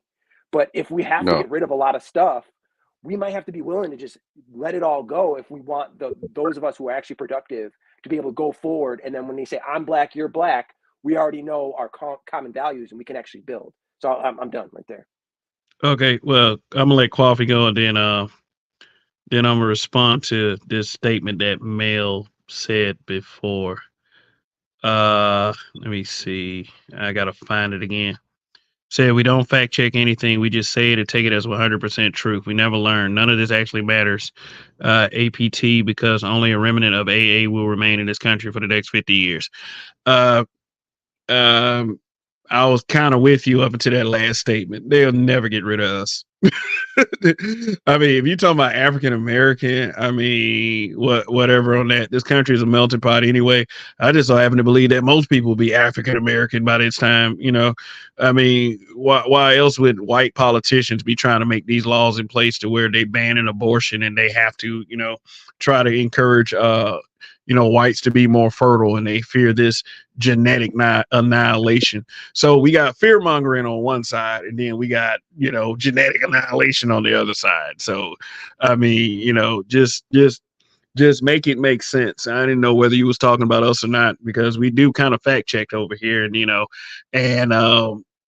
we do understand that we have a following of people that frequent this space that hate fact checking and stats as well. So, I don't know how long you've been here in this space. Maybe you've been here longer than me. I mean, it's whatever. But at any rate, good that you're here. But Coffee, go ahead and get in, brother. Yeah, there are two males in this space. A male from the Black Manosphere, and then a male female who hangs over at Bomb Cherry. So that may be her. But anyway, I was with her up until that last part right there. But then again, I understand kind of where she's coming from on the end of her statement, because you do have these colleges in sociology telling you that within the next 50 years, the whole United States is going to be all Latino and biracials. And I don't agree with that. Oh, Dwayne Scott said, I'm only 17. I'm like a grown man, though. You got strides to make. From the way you was up here talking, I didn't know you were 17, so maybe I wouldn't have treated you so harshly if I had known your age. But no, you got some learning to do, youngster. But I knew he was young when I heard him say, "My dad said," but then again, I was like, "Oh, he's still worried about what his dad said." Exactly. And I get where he's coming from, and he probably look up to his father to a certain extent because his father is Nigerian. And they have been taught at times that everything white is right. You find a lot of these groups, they got channels, Kevin, right now. I know you don't frequent other places a whole lot other than the Black Manosphere, but there are a lot of them. And Misogyny Noir channel is one of them. You know who Misogyny Noir is, right? Yeah, I know who he is. He that. Yeah. But men and women are not the same and will never be judged the same, no matter how much whining is done about it. It is what it is. My response to that statement is Duh. That's my response. A big motherfucking duh. I mean, you know, and black men discussing things, I'm tired of hearing that fucking whining word right there. It's like that all that is done is to minimize anything that you fucking disagree with. And I'm not saying that's what you're doing. And you're absolutely correct, actually. You know, no amount of whining is going to change anything except the levels of annoyance for those who are listening. But, you know, it is sometimes when I see that word, I do kind of get on the defense because that's what they say we do over here. Is like, you know, even in like sessions where people are bitching and moaning, you know, they'll sit up there and accuse us of bitching and moaning, which is super fucking hilarious if you ask me. But hey, I see what you're saying at the end of the day. I'm welcome to different points of view, no matter how harsh they are. I mean, when I put the word brutal in the title of this channel, that's exactly what it's meant. Brutal honesty. That's what it is. And you're being brutally honest. So I respect that. I respect it a lot. Hey, Kevin, now since you went back on the word whining, you know, because I was up here too. I mean, last week on the other show when you saw whining. So I get it now, what you're saying, you know, it kind of, you know, it gets to you a little bit, but it doesn't mean you're the particular channel holder that's whining. You know, it's the dudes that make it bad for some of the shows, and they do sound like shrill pigs. Yeah, just like they do that a whole bunch, you know, and it's not you. And I understand taking in the grievances and of others and understanding where they're coming from. I've acknowledged that. I've acknowledged that in the past as well. How much get my shit off these guys do up here. I mean, it and will depart the topic in a heartbeat to talk about what they feel like talking about. I mean, you know, that's and I gotta confess. That's why, like a while back, you know, I used to do just panels. I started doing more shows monologuing by myself just so it can stay on topic. So I know exactly what you mean, bro. It's like people bringing up personal grievances all the time. That means that there's a change that and self-reflection that person might have to do. I mean, I do make this a place where black men can speak freely. And I am a believer in that wholeheartedly.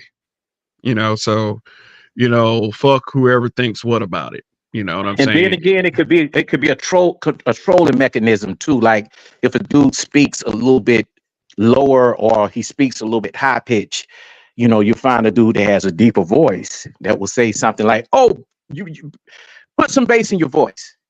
Well, Stop being a bitch." You know, so well, that was regular shit. That was regular shit growing up, you know, for a lot of us. Mel, you said I hardly drink, not my thing. Me and you were just alike on that. I barely drink myself, so I thought that you were Mela. You know, that person I was referring to is named Mela. So you're different. I'm drinking whiskey right now. Shit, I need whiskey. Oh shit. Well, you know. Bottoms up, shit. Well, look, I want to ask McDrama Bear a question. And our conversations were great in the chat. And now listening to your voice and putting it with the conversation is totally different because first of all, I don't want to offend anyone. What is your race, if you don't mind me asking? I'm ADOS, but I clearly grew up in a majority white scenario, right? Okay, but what I'm saying, are you biracial? No. Okay, you're not. Okay, I get it. I'm and I understand, for sure, but I'm not biracial. Okay, so who is? Yeah, I'm not, unless you count that little drop of Native American I got in my blood from the 1800s.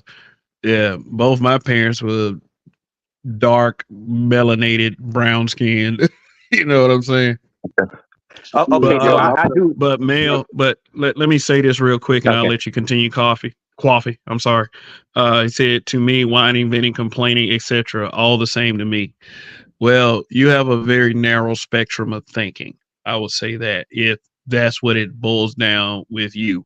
I'm sure you've had a grievance somewhere in your life where you wanted to be heard and no one would listen.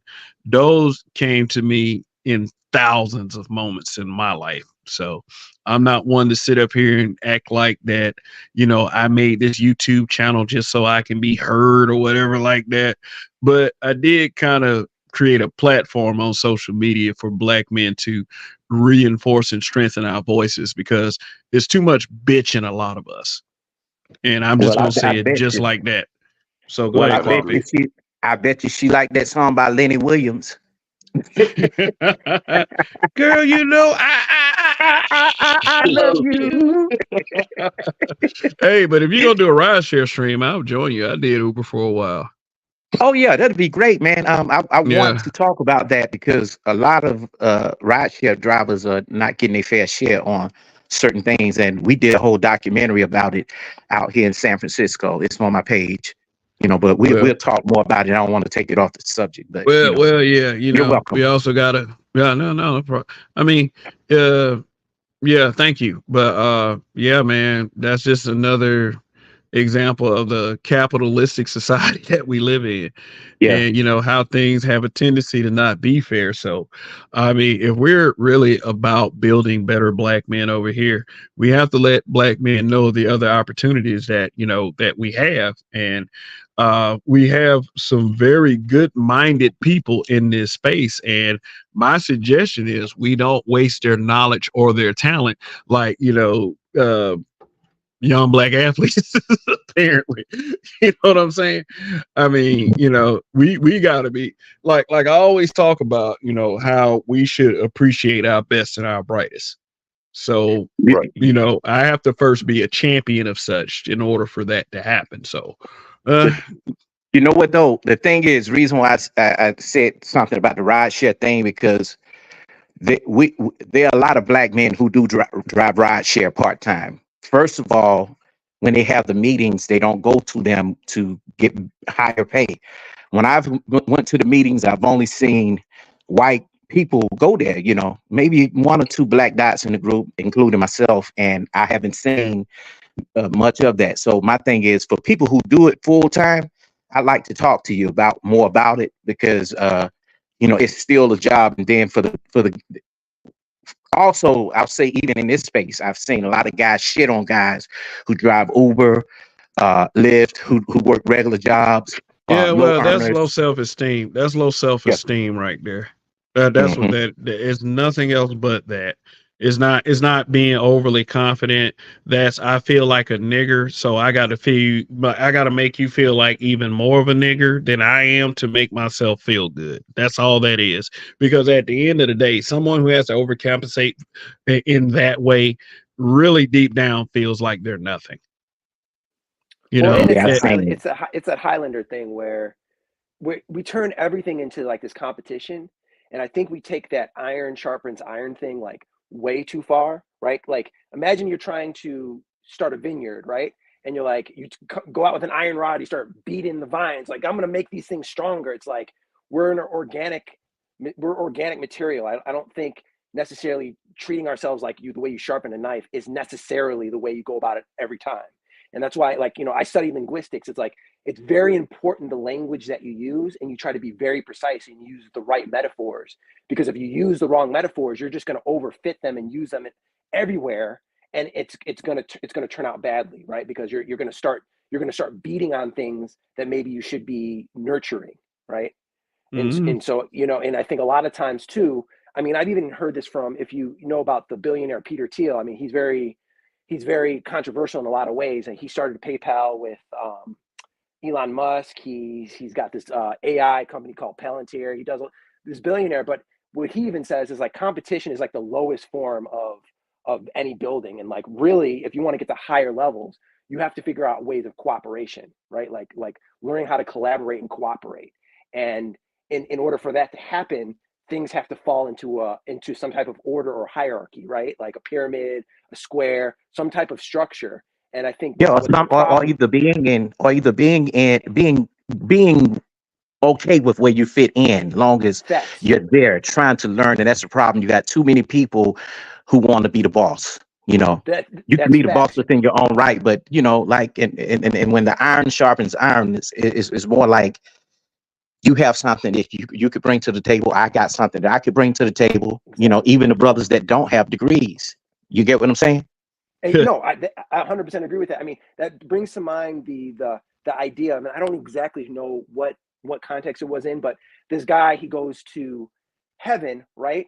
And in heaven, everyone's at a big table and they have long spoons, and you can't eat with the spoon because the spoon's too long. So what they do is they take the spoon, they dip it in their bowl, and they feed the person across from them. And so everyone's eating. But then when they go to hell, everyone's got long spoons and they're trying to feed themselves, and no one's able to eat. So everyone goes hungry, right? And so it's just a good metaphor of, even if you're in a scenario where maybe the thing doesn't work for you, if you can help someone else, maybe they can help you as well, and you can actually eat and grow and succeed. That's a hell of an analogy. I like that. Yeah. Hey, McDrama Bear. Ever since this whole man versus bear thing, have you been getting more positive responses from women? What do you mean? I mean, no, I was just joking, man. Oh yeah. But Kevin, after you read whatever you read, I still want to ask him the few questions just to get his opinion on some things. Yeah, absolutely. But let me go ahead and read this. Raven Knight said, "Dick policing ain't gonna work here, buddy. That slave plantation shit is for Democrats. I'll fuck like Clarence Thomas if I want to." Well, you fuck a bitch that look like Jack Nicholson. I mean, oh damn. Clarence Thomas White look like Jack Napier from the Batman movie with Michael Keaton, the first one. Like, good God. I mean, I'm just playing, man. I know you mean white women. That's our Raven McKnight, Brian McKnight. Oh, word. Yeah. He teased me about me. He called me R. Coffee. Like R. Kelly, I'm like, nah, I ain't that. But you know, he said, nah.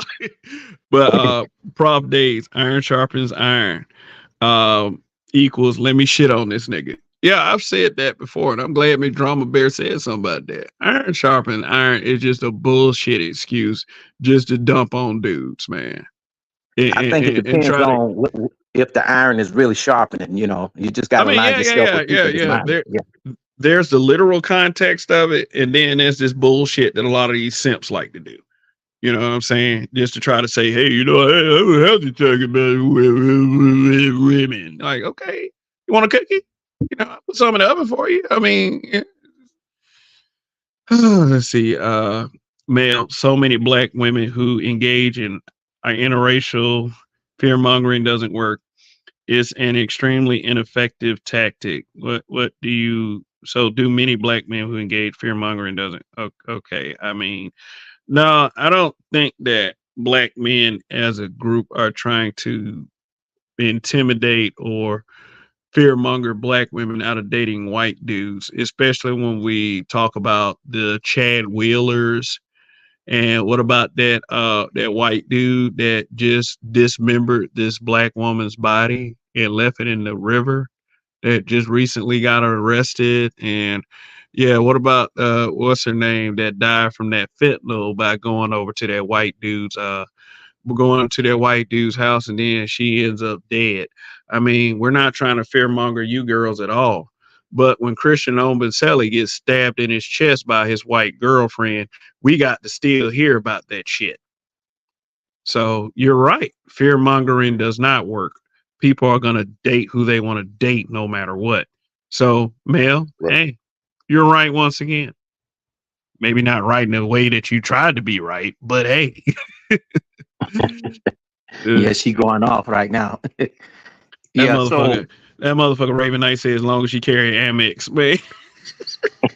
Go ahead, Coffee. Go ahead. Yeah, I know that you mean well, brother, yourself, and I know, and I asked you specific questions for a reason, because even me, I grew up nice. I grew up in, a nice 12-bedroom home, nice neighborhood, but we didn't go to the point of saying, okay, well, we're the only black in our neighborhood. We didn't do that. My mom still taught us that you're black no matter what. Now, and I'm speaking how the world will see you. Now, the problem is what we have right now. A lot of people are trying to erase black. You hear this question all the time: what is black? But we never ask anybody else what is white, what is clear. We shouldn't think that only white culture is right or white is right. You know what I'm saying? And I don't even buy this same old talking points that a lot of guys use all the time. Oh, they think that I'm trying to be white. No, you took yourself over there to put yourself in that situation to be white. Why can't you just say you're a well-spoken person? You know what I'm saying? That's their mindset. Now you must be dealing, not saying you, but just most guys deal with the low class of the black folks. So of course they're gonna think like that. So my thing is I can't even make them wrong for being ignorant and not knowing how to go outside of their own culture. It's just like you being a man that's probably dark as me and was raised in white culture, but guess what? You don't know you're black. You don't know anything outside of, you know, just the white culture. But being that, you know, you are who you are, I'm quite sure you've had to face some of the, you know, situations. You know, if you don't know it, if mom or dad didn't tell or teach you, you'll learn it some kind of way or another. And that's the most painful way to learn.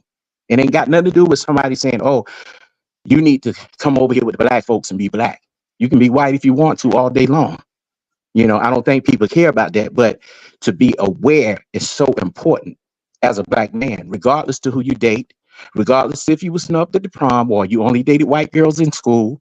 You know, that's your business. You know, and I don't even think, you know, a lot of black men are dick policing who you date or white women or black women dick policing, you know, who black men date. I think we all just fucked up right now.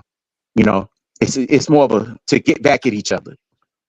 You know, and that's the problem. And I think I had a very unique childhood because even though I was raised in a mainly white suburb, I would still always be in Chicago, and just by nature of who I guess my dad was, I was always involved with a lot of politicians on the south side of Chicago. So that would involve going to a lot of events on the south side. So and then as I grew up, I worked a lot of jobs in the south side, like going to like in the hood, like, you know, 23rd in California and even further, you know, even further. So I for me, I was able to see sort of all sides of it. And then I had, you know, my parents were from, you know, the projects in New York. I have various, you know, family all around Chicago in different areas. So I was able, you know, for me, I was able to compare and contrast on a weekly, daily basis all the time, right? And so, yeah, to your point, when you're raised in a certain environment, especially in Chicago, which is like one of the most segregated cities, like most segregated cities, it's very easy to get caught up in a bubble, especially. I know I was there in Pulaski and they told me to get the fuck out. So you already know. So you already know. So like, and there's a certain mind state, but I think as a collective, because, you know, I did deal with a lot of politicians and people who are trying to do better. I think it's just, I don't know where I saw this. I think BJ has played it. I think we shouldn't have stopped after civil rights, right? Like, I think the civil rights shouldn't have ever been stopped. Like, we should have been pushing forward because the goal should have been complete integration. Like, the idea of quote unquote being white, not necessarily doing things the way white people do, but the idea of us having the same access as white people needs to be applied to us because we're just as American. We're the most American, right? But hold up. Let me ask you a question. Let me ask you a question in that. So why do we need to have access to white people's stuff? But no, hold on, brother. Hold on, just listen. Why do we have to have access to white people things and white people stuff or to adapt to white society? But and it's hard to get into their society, but ours is the easiest to get in, you know, all the way down to mimicking everything that we do. You get what I'm saying? So we should be proud of that. Yeah. And again, I mentioned this a bunch of times, and I think it was too subtle, so I'm gonna make it clear.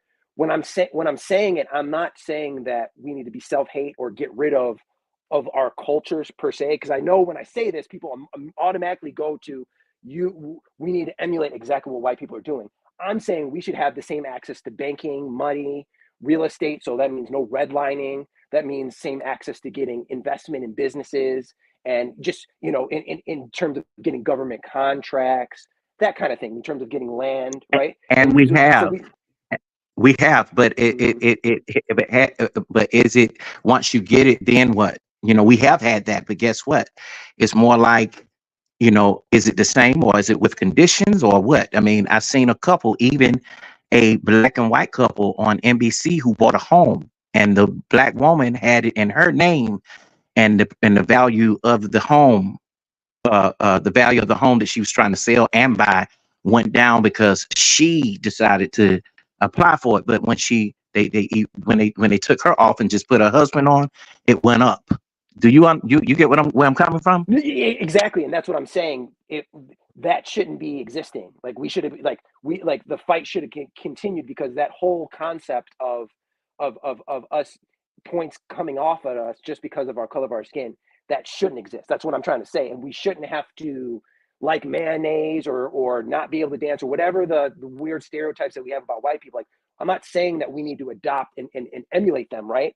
I'm just saying that we're as American as anyone else, and when other cultures come over here, they shouldn't be looking at us as, I don't want to be black people or they're, or whatever that is. Like, they should be looking at us as the same level as quote unquote white people, right? Now, and how that plays out, I don't know. I don't know how that plays out on the ground, right? But I think there is a lot of cultural things that we can amend ourselves.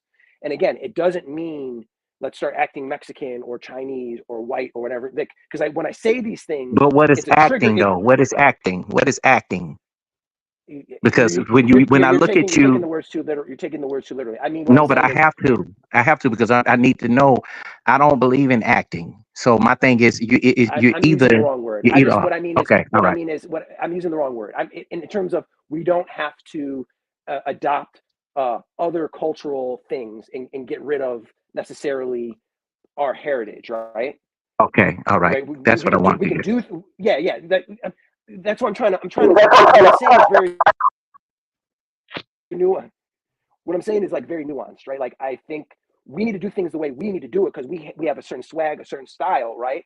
But we have to be very intentional about what we choose to do and what we don't choose to do, because there's a lot of negative baggage, not all due to our fault, and some due to just the way of the conditions that we've grown up in, that we've had to sort of learn how to do certain things, that as now we're trying to make a better society culture for ourselves, having black skin, we have to be very intentional, right? And so whatever that means, we all have to come together and agree to those values.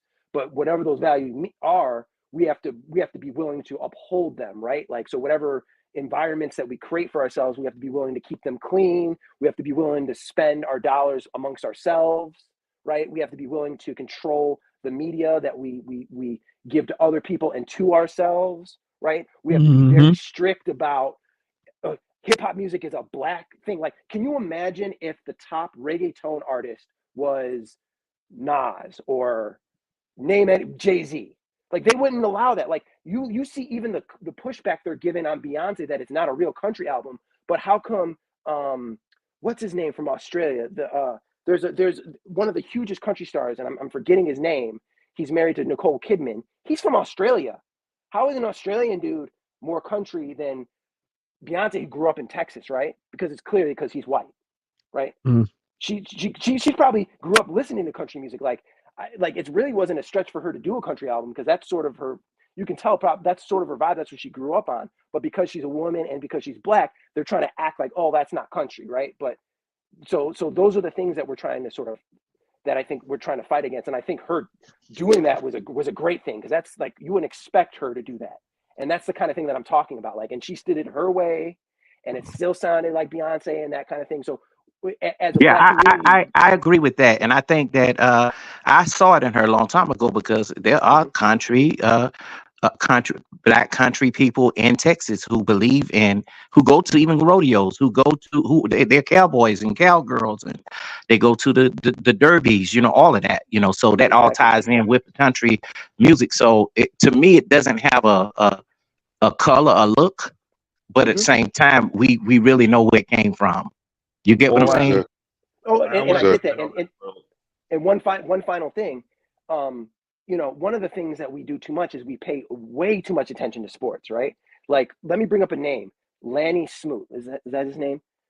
Lanny Smoot. Most people don't know who that is, but he is an engineer, inventor for Disney. He's got the most patents out of everyone. And in fact, he was just inducted into the Disney Hall of Fame this year.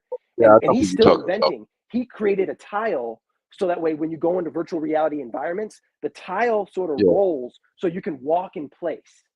Like this dude he's like when we in 10, 50 years, this dude's going to be the reason why we have integrated virtual reality environments that we Yep. seems like we can walk around forever, right? But we don't know that. And this dude's about to change Yeah, he's a black the man. whole world, right? He's a So black man. I'll land. And he's a Yeah. black man. So let me land the Yeah. plane there. Yeah, they finna go talk about, man, I'm finna go get me some e-pussy. For real. Fact, right? Simping will finally pay off. So, let me, Simping will evolve. And Yeah, but after let me this, get- I got that one more question. That'll be it. go ahead, Coffee. Go Okay. ahead. You got it. Okay. So, McDrummer Bear, do you think people who choose to date out have a real reason for it, or do they not have to have a real reason for it, or should we just skate past it? You know, and I don't believe that that's Jake Gleason. But do you have a real reason for it? I'll tell you why I asked that. Go ahead. Okay, I think again back to my point, the whole point of the civil rights was us to be fully integrated, meaning that we have the right to date black or white or anything, and it wouldn't be questioned, right? That's the goal. Now, of course, we want to maintain our own culture, our own black areas, and that's going to naturally mean most of us are going to marry each other. But this space is showing that there's a lot of issues in terms of us trying to do that. And so, and then back to sort of what even Ked said at the beginning, most of these top athletes have been going to white institutions since grade school, since high school. And when you're around that your whole time, it's like, well, what do you expect they're going to date? I would have to disagree that all of them, because sometimes when you have some of the best athletes that come from low poverty schools, but they're real good athletes, they would come and pull them out and take them to places like in Buckhead, Atlanta, called Pace Academy. My nephew was one of them. He was a star athlete, you know, and it kind of tainted his whole thing, you know, of about career and being a ball player, you know, and he couldn't identify with anything that, you know, was taught at the dinner table at home. You know what I'm saying? Until he got to Alabama, is it shit? Wait, What is Roll Tide University Academy? of Alabama? University of Alabama? He went there and had a rude awakening. I ain't gonna lie, it was so bad to the point to where he quit school. He thought that his same white friends at that Pace Academy were gonna just be, you know, hey, dude, we're hanging out. We got our MAGA hats on and this and that, and our cowboy hats on, and he too blamed it on racism, which was crazy because he was one of those that said, I don't see color and I don't see racism. See, a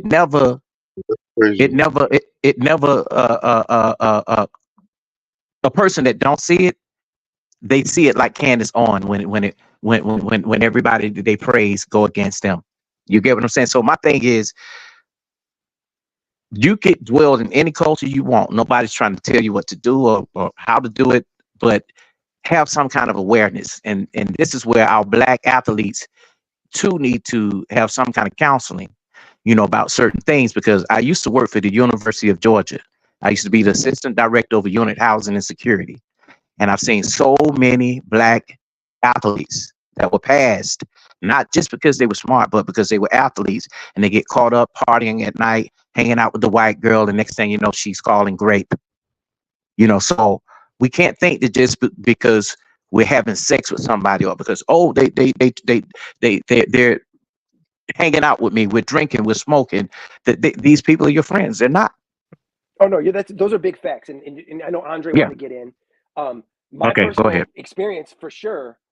I grew up like you're growing up with these people, and it's not a big deal, and then all of a sudden you're getting older, and you start seeing separations in the difference, right? So it's definitely something I went through, having to grow and sort of see that. So, and I think when you see these people who are dating with white or other cultures, it's like it's not going to be easy. They still have to go deal with that person's family, right? So it's Exactly. like they're removing one problem and they're getting another, right? But they're just doing a cost benefit analysis, right? So I'll land it there. I'm sorry. Yeah. Let me step in. I will always champion this position right here. The reason why brothers date white women most of the time is because of pussy. Okay. Well, let me respond to let me respond to some of these comments. Let me respond to some of these comments. King Kunta.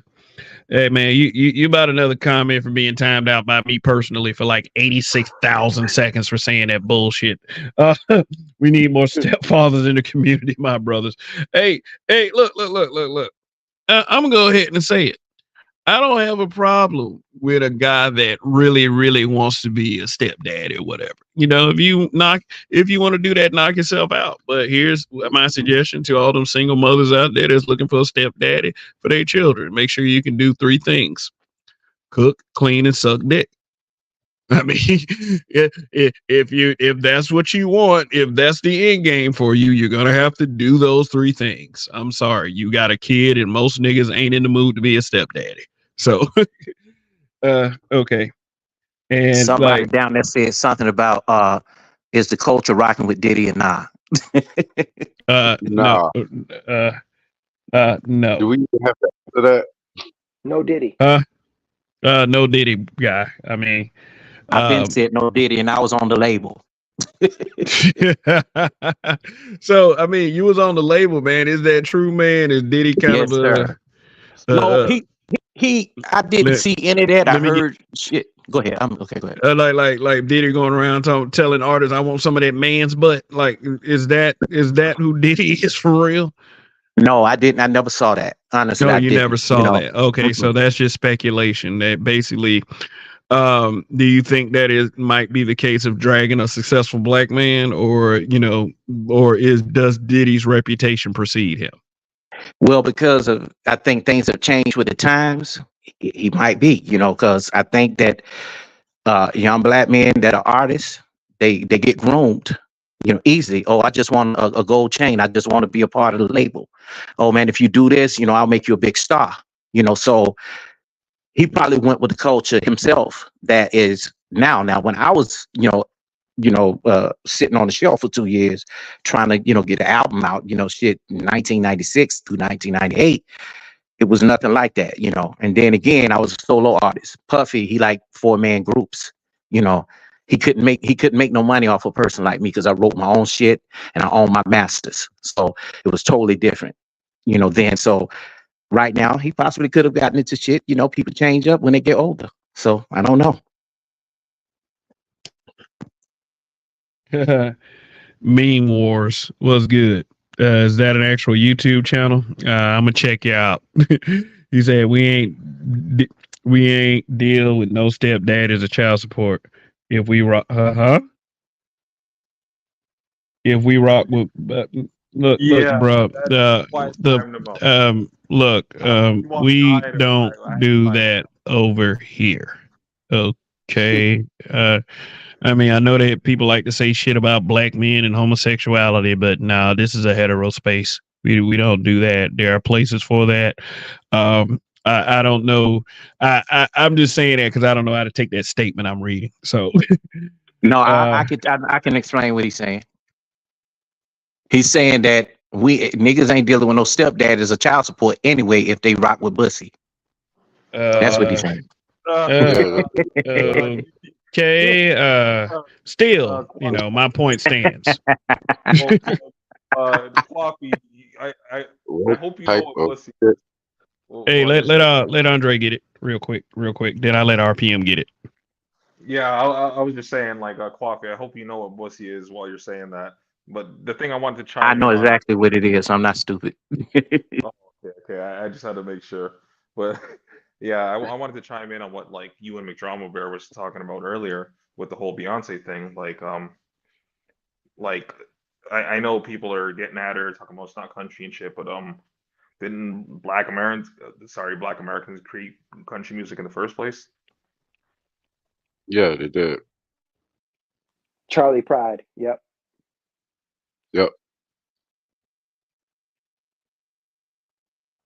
And the country artist I was thinking of, Keith Urban. He's from Australia, man. Like, there's nothing country about that, and he's the biggest country star like ever. He's like the biggest country star ever. But they don't mind him doing country. But it's like Beyonce is from Texas, You know what I'm saying? Like, But I don't so think anybody even went against Hootie and the Blowfish. Hootie, Daryl, what's his name? You talking about the lead Darren. singer? Yeah, I yeah, only want to be with you. yeah. yeah. Like, I remember Tavis Smiley a while back. Like, remember he had a show on BET when BET was actually about something. Yeah, I remember him interviewing Hootie and certain black artists that weren't accepted in the mainstream. Like I said, mainstream R&B rap, like basically black music, and they had Hootie who wasn't accepted in black music. Since I just thought I'd bring that up since you since you brought up Hootie and the Blowfish, but it was yeah, it was kind of a reverse. Like people didn't accept them because they didn't seem like that the music that they made catered to blacks. I mean, I'm a guy that I'm pretty adaptable to music. The only music I would probably say I don't like is country and gospel. And I do like a couple of gospel songs, but I'm just not that into it. I'm not into country either, but it has nothing to do with my race or anything like that. I would listen to Kendrick Lamar like I was listening to somebody like Drowning Pool or Pantera, somebody like that, or But you know what though, Carl Kevin? Some Thomas people, or somebody like that. You know what I'm saying? But go but you ahead, know what Coffee. though? You know what? Some people would think automatic because how you speak. And I know you've probably forgotten this before. Are you black or white? Or Oh yeah. they Oh would say, yeah. okay, if you're from Alabama, you might, like country music, and not all. That's just the way y'all sound. I got That's just family members. that's a stereotype. I mean, Mhm. our accents are our accents. Like people from New York that talk like, "Oh, I'm from New York," and all that. Everybody thinks the same way about everybody. You know what I'm saying? I mean, but the difference between everybody else and people from Alabama, people actually think that we're slow or we haven't departed the slave mindset, which is far from the truth. Because if you walked around Montgomery talking that shit like that, I don't mean to brag, but you might disappear. Like, Let me ask you a we question, though, don't Kevin. play that shit down there. We don't. Let me ask you a question, though, Kevin. When you think about a place like Long Beach or Crenshaw, what do you think about? First thing that enters my head is street culture, gang culture, which might be a stereotype within itself. Just like the first thing they think about Alabama is, "Oh, I'm from Alabama." I'm Or they say you go a sound Susanna ass with a nigga. banjo on my knee and all this other shit. And Well, yeehaw, DC dudes love to call black dudes from Alabama. Oh, you're a Bama. They'll say that a Yeah. whole bunch. I've heard it. Yeah. And see, that's what happened. See, that's right before you get the chain stumped off your ass, because I know that means that I know when you call me a country Bama, you calling me a slow nigger. That's what you're calling me. In DC, it To means me, something different. I don't look at you any different than a racist white person wearing a fucking Confederate flag once you say that. And I will beat you with a fucking stick for saying something like that. I don't fight fair at all, and I'm big enough to fight fair. I mean, I mean, like I don't appreciate that shit coming from other blacks. I don't, man. Don't act like a fucking racist white person. Fuck you.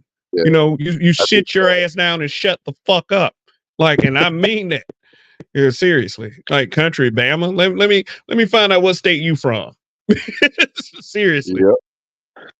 DC Well, has I a asked weird. about the. Oh, go ahead. I'm sorry. Go ahead, bro. Yeah, DC has a weird slang to it. They come up here to Baltimore and they call us Bammers. They call each other Bammers. They also use this slang lunchbox. They call you a lunchbox and shit. Mean you mentally ill. Yeah. Or you I crazy. guess Yeah. that is, like, mentally ill or whatever. Yeah. It Oh, that takes a nigga while. lunching, man. He lunching. He wilding. Yeah, Yeah, that's what they mean. Right. They have a very weird slang. You know what I'm saying about them. But I thought y'all was the same if you DC and Maryland. I No, thought maybe they I'm were the same. No, Okay. do not come around here saying that. No, Hey, I am. Hey, we are I am. two completely different places. Hey, but let me shout out to Drizzy Montana. I like to shout out to people I haven't seen before, or you might have been here. You just change your social media label or something. But let me see. Ray Hummer said, Kev, what do you think about the black dudes in the space saying down south dudes eat dirt? Um, I Wow. would say this, and I mean they're probably saying that to target me, and I know who is the same piece of shit yahoos who are defeated that can't keep their like some people don't know when they're beaten, you know. So you got to really, really beat the shit out of them in order for them to get it, because some people are just too slow to know when they're in pain.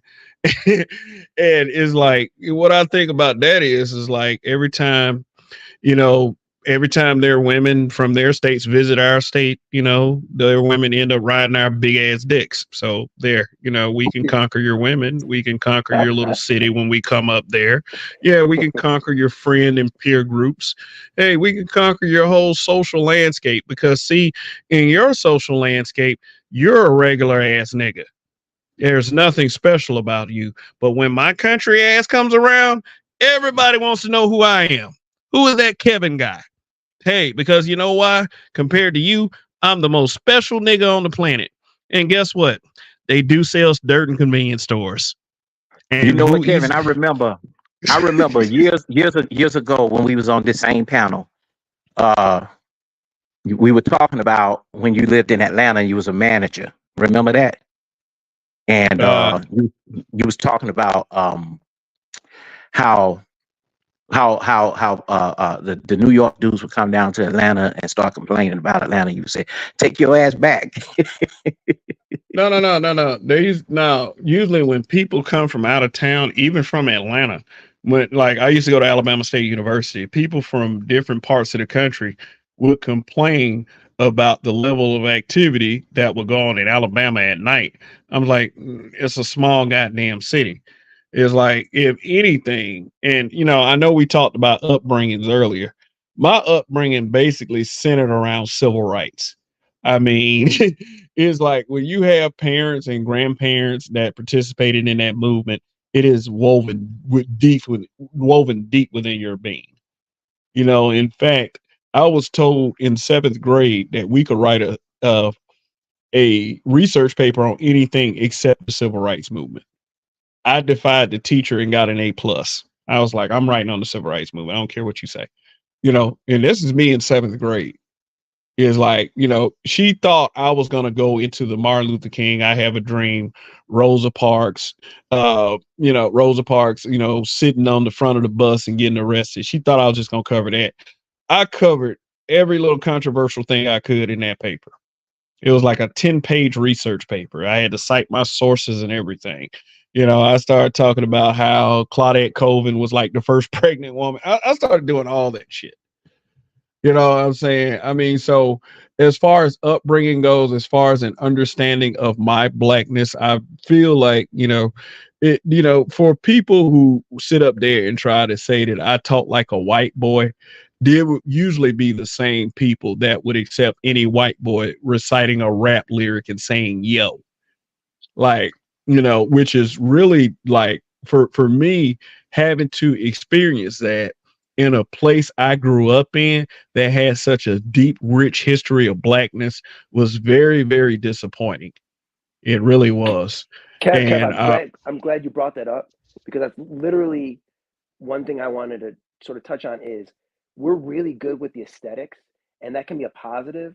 But I think the negative is we focus too much on aesthetics. So we focus more on how you talk, how you dress, how you move, that kind of thing. And if you move the right way, you get accepted. And to your point, that means Asians, white people, Latinos, as long as they know how to do the right move, dance, and say the right words, they're considered quote unquote black.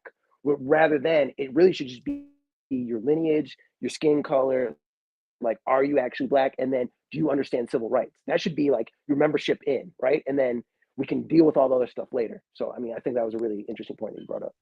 I think yeah, that yeah. everybody wants to insert themselves in different cultures. They become curious. So I don't think it's just that black people are going around saying, hey, if you or down with us, that means you're black. I don't think that, because even out here in California, I don't see black people. I see black people who want to be white. I do see Asian and Latinos who want to be black. So it's whatever you roll with. I think But what I'm that saying, I go ahead. I think that you, Coffee, you and Artisan MC, Dr. Tia Son Johnson, and Art Newstall, I think y'all need to sit down and have a conversation, because they're out in, I think with BGS also, all of them are out in California. I'm in And Los Angeles. you Yeah, I know, know. LA. but the thing, and I'll let McDrama Bear get it after this. The thing is, I bared witness to this quite a few times, especially in like the most ghetto areas.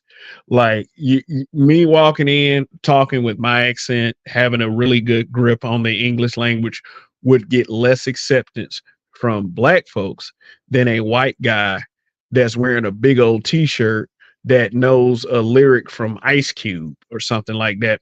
Like, yo, today was a good day. All of a sudden, all these little immature ass Negroes, oh man, you black man, you just got white skin. That's a cool ass white boy. Even Macklemore. You remember Macklemore and Ryan Lewis? You remember that guy? I'm gonna pop Yeah. some tags. In one of the first lines in his song, he said, "Oh, that's a cold ass honky." I mean, and that wasn't originated in Alabama. Shoot, that originated with whatever he was from. So that is more of a, well, I mean, although your experience might be different, Coffee, that is a widespread mentality. It is. I mean, not everyone has the same experience, so I'm not trying to minimize what you say. If you haven't seen it, you haven't seen it, and that's that. But I have, and I've seen it. And me seeing it one time, that was too many times. It was too many times. Oh yeah, I'm fully aware of everything that's revolving. I'm just saying, what I see, on a daily basis. I don't think it's really a race thing. It's not open, but you can tell who roll with who out here. Just period. It don't matter if you black, white, whatever. I've seen white people are not the problem out here. It's everybody who want to be white. White people cool as fuck out here. Okay. So Detroit 313. One more time. You 5-time stepdaddy, all season, high blood pressure, hypertension, struggle, slave ass nigga. God damn. He's talking about like, I think I know what expired that. Y'all didn't time that dude out. I was just playing. I mean, you did. It is what it is. I mean, shit. But anyway, thank you for the super chat. You've got me $5 closer to my laptop goal. So, let's see. That man said, "What's a holler?" Male, I believe it's connection between two mountains with water, but don't quote me. But in Kentucky, you hear a lot of places called the holler. Black man being brutally honest, read my super chat. Oh, I just did. Okay, so anybody haven't shouted out? I think I shouted out Black Light Revelations 2 down there. What's good, my brother? Thanks for coming through. Bureau Hammer, what's good? I know I didn't shout you out yet. Who else? Bad Hombre, what's good? You say you wanted to give a comic book update. He said, I had some sister tell me I'm white because I like Miles Davis. And Miles, Miles Davis black. I'm confused. What? That's jazz. I think the person who told him that was confused, UK Arsenal, what's good? He says SYSBM. Let's see. Is there any? Okay. Marcus Romero Productions, MRP, what's good, man? He said, I'm a 6 foot tall, autistic black dude from NYC with gynecomastia and a speech impediment. Kids call me retarded, and now I don't get offended by that word because I hear that shit every day. Yeah, it desensitizes you.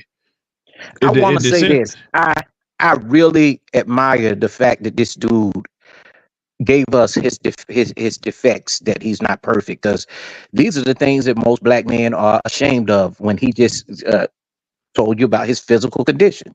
Well, I Johnny wouldn't call it Commando.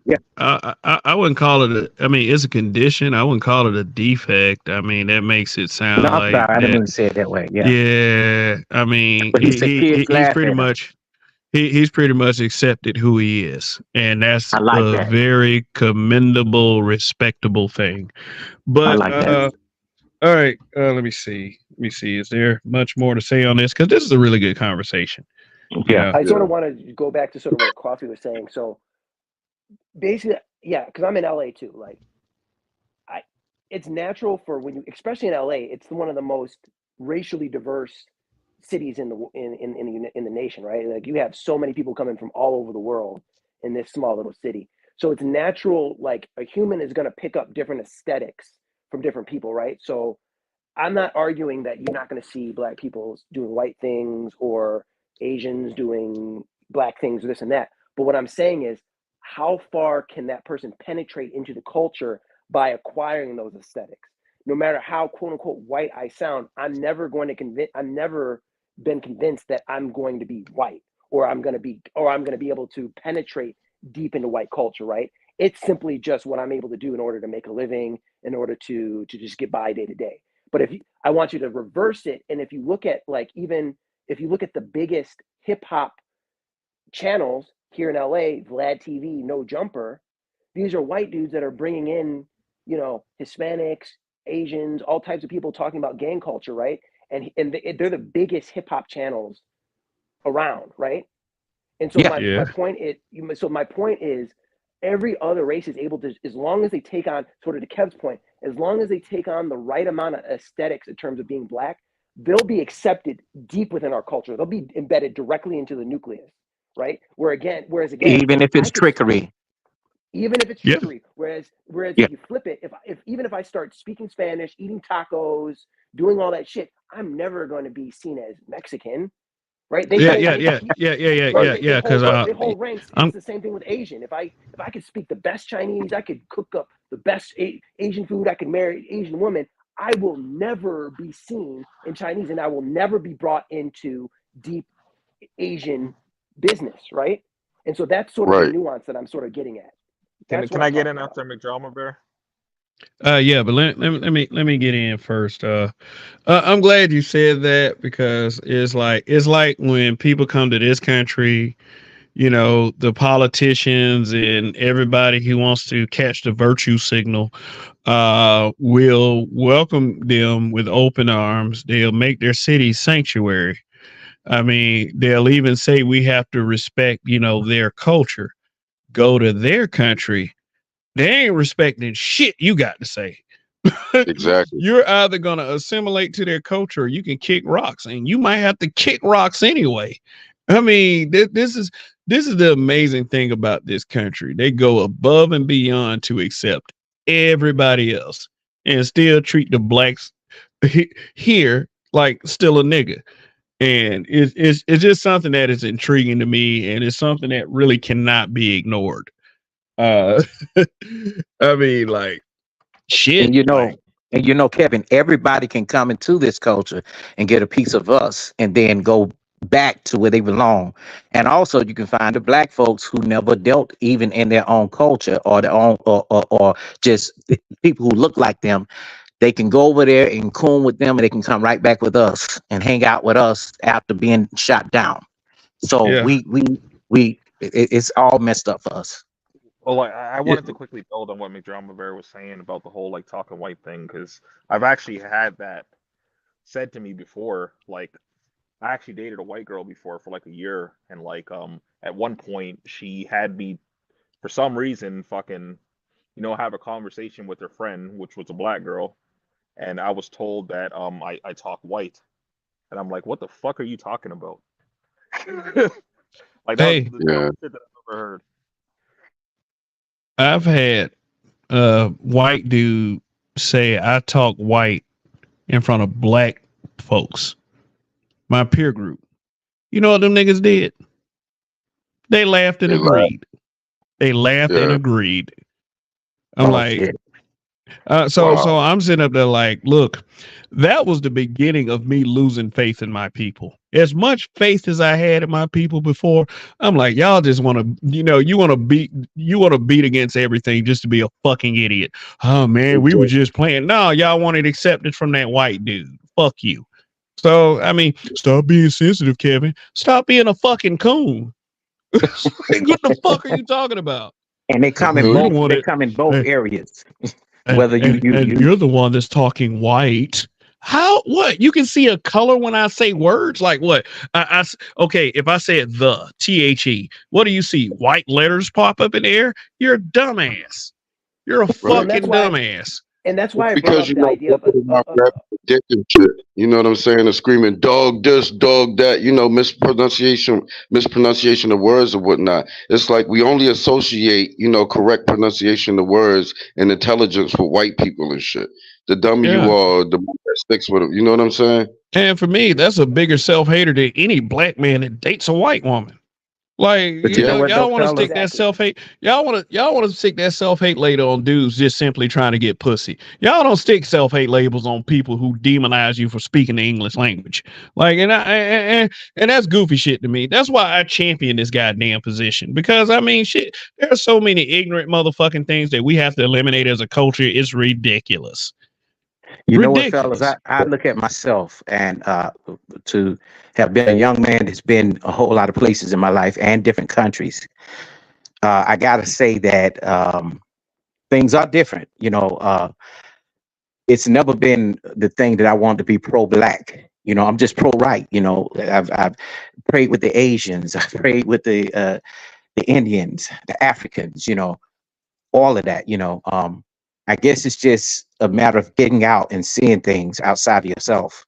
You know, that's just the way I look at it. You know, uh, that's No, just it. no, I think that's right. But and I think again, it's because we focus entirely too much on external aesthetics, which are so easy to change. And quiet as it kept, this idea of speaking white, Asians say it to other Asians. Hispanics say it to other Hispanics. So it's like I've seen it where it's just like you got the Hispanics who maybe can't speak Spanish or they speak barely Spanish. They're like, "Oh, you speaking white, fool," right? But guess what? Yeah. They're still accepted into the group and they're still able to build together. That's the difference, right? And so because at the end of the day, they understand there's different aesthetics, but at the end of the day, we have the same lineage and we need to build. And that's My sort of my boss, point. my boss at the prison, I used to be a correction officer, was a Latino man, Mexican man, and believe it or not, fellas, he changed his. He graduated from UNR, University of Reno. He he changed his nose. He changed his skin, brightened his skin up a little bit more. You know, the Mexicans that look more on the black side. He changed his whole self into looking white. Paid $500 for a hair color that was strictly blonde, and he does everything that the white boys do. You know, it's just natural for them to do certain things: swing the hair to the side, run the hand through the hair, and talk all kind of different kind of dude. You know, Just he was doing that. just a regular motherfucking Ted Cruz, huh? Yeah, but he did. Yeah, and when he did this, and the Mexican guys who were working with us, who were just plain Mexican in uniform, and he was like, I saw him corner them and tell them, "Don't talk that shit to me. Speak English. You're in America." You know. God. Hey, but was you know just what crazy. though? Go ahead. You know what though? That is an incredible point though. I mean, like I said, name me another country besides the United States of America that's a melting pot. None.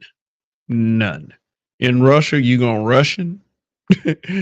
In France, you're gonna French. In Mexico, you're gonna Mexican. I mean, you're gonna do their country their way. But let me see. Let me read what Rob said down here.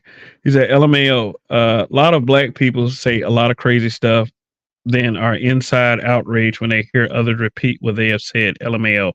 LMAO. I don't know what to say, man. Let me tell you something, man. Yeah, I noticed that in my younger days, man, how people would try to make fun of me and say, "Oh, I talk like this," and they'll do like this super white voice. then I would repeat exactly what they say in their voice, and their blood used to boil. I said, that's how fucking stupid you sound. Oh, you sound like a white boy. I mean, would literally sound like that. So I would do the impression because I have a very versatile voice palette. You know, I mean, I can sound like I'm not as good as an impressionist that I used to be, but if I hear somebody's voice, like, you know, I can repeat exactly how they sound in their accent. Like, you know, there was this guy I used to work with. He used to talk like, man, that motherfucker right there so fine. I mean, his voice was just like that. I did that voice. He would just, he would be quiet. He would get mad. His eyes would turn red. And I'm like, good, stop fucking annoying me. But I would do the same thing to people who would do that. Oh, you talk like a white boy bullshit. I would repeat to them exactly how they sound so they can hear how stupid they sound, and they would go through the roof every time. I was just playing. I ain't gonna play with you no more. I'm like, bitch, ain't nothing to play with. What the fuck you mean? Damn. My dick is bigger than your fucking face. Like, what the Oh, fuck is shit. wrong with you? Like, And on that note, fellas, I am gonna get out of here. It's almost 12 o'clock out here in California. But look, this Yeah. was a good chop up, and I hope we have many Yeah. more. Most Indeed. definitely, Coffee. That was great. word, y'all word, word. All right, Yeah, y'all Coffee. take it easy. All right. Peace out, man. Thanks for coming through. But I mean, you know, I can go tit for tat with insults. In fact, I can insult better than a lot of people. I just don't do it. You know, I don't want no more angry DMs. I receive angry DMs for like 4 years straight from folks like, man, fuck you, man. I'm like, well, fuck you too. Live your life. I hope you make a lot of money. You know, stuff like that. But I'm not gonna let you get away with being ignorant when you're around me. No, not at all. All that talk like a white boy and all this other shit and trying to encourage black men to be lesser individuals. Nah. Because see, well, a lot of those people that say that I talk like a white boy, they were trying to get me to lower myself to a criminal like mindset, just like they were. And some of them dudes today are dead. Some of them are in jail. Some of them are up there to their eyeballs in child support.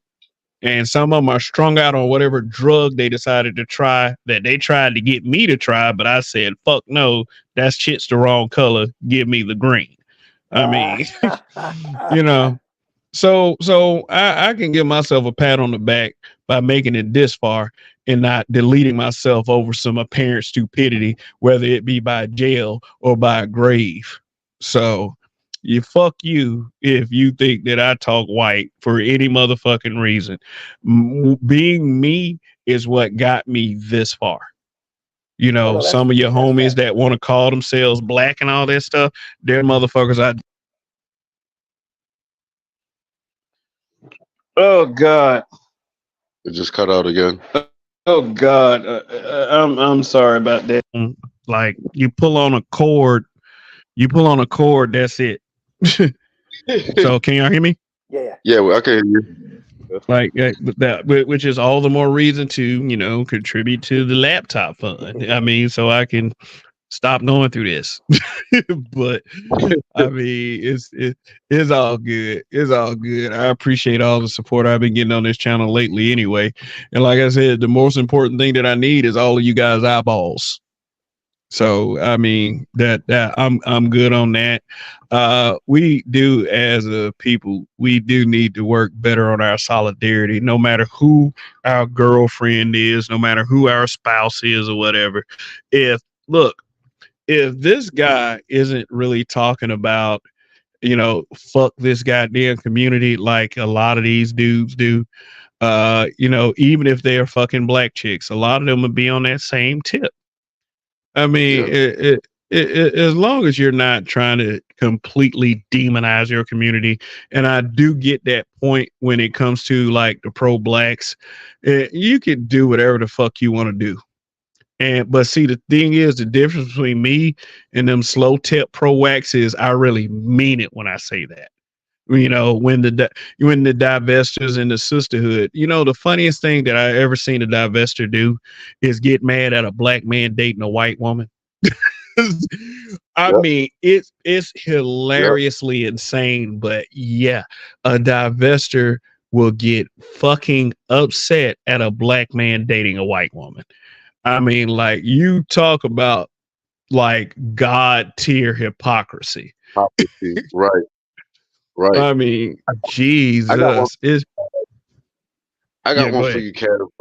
So this whole the hypocrisy, going into the hypocrisy thing, right? And them claiming self hate and shit like that, especially from the pro black little groups and shit like that. So all of this hatred, when you really think about it, for the interracial dating and everything, comes from what happened to us during slavery. You know what I'm saying? The KKK going around and killing us and shit like that. They said during the transatlantic slave trade, there was more than 12.5 million Africans that were forcefully put in the slave ships, and they said 1.8 million of those didn't survive the journey. Right. So here's the Mhm. hypocrisy. Right. You know, they said more than 16 million black babies have been aborted since 1973. You know what I'm saying? We've aborted more Mhm. black babies than was taken out of fucking Africa and brought the fuck over here, and they're being aborted at 3.5 times higher the rate of white women. Yeah. Yeah, that's Yeah, crazy. because they So while we hoes. running around, huh? Because they hoes. Damn, damn. so Hoes so gone so off. where's so if they want to throw that self hatred shit out there, you know what I'm saying? Throw that out there. Give them something to think about. You know what I'm saying? Mm.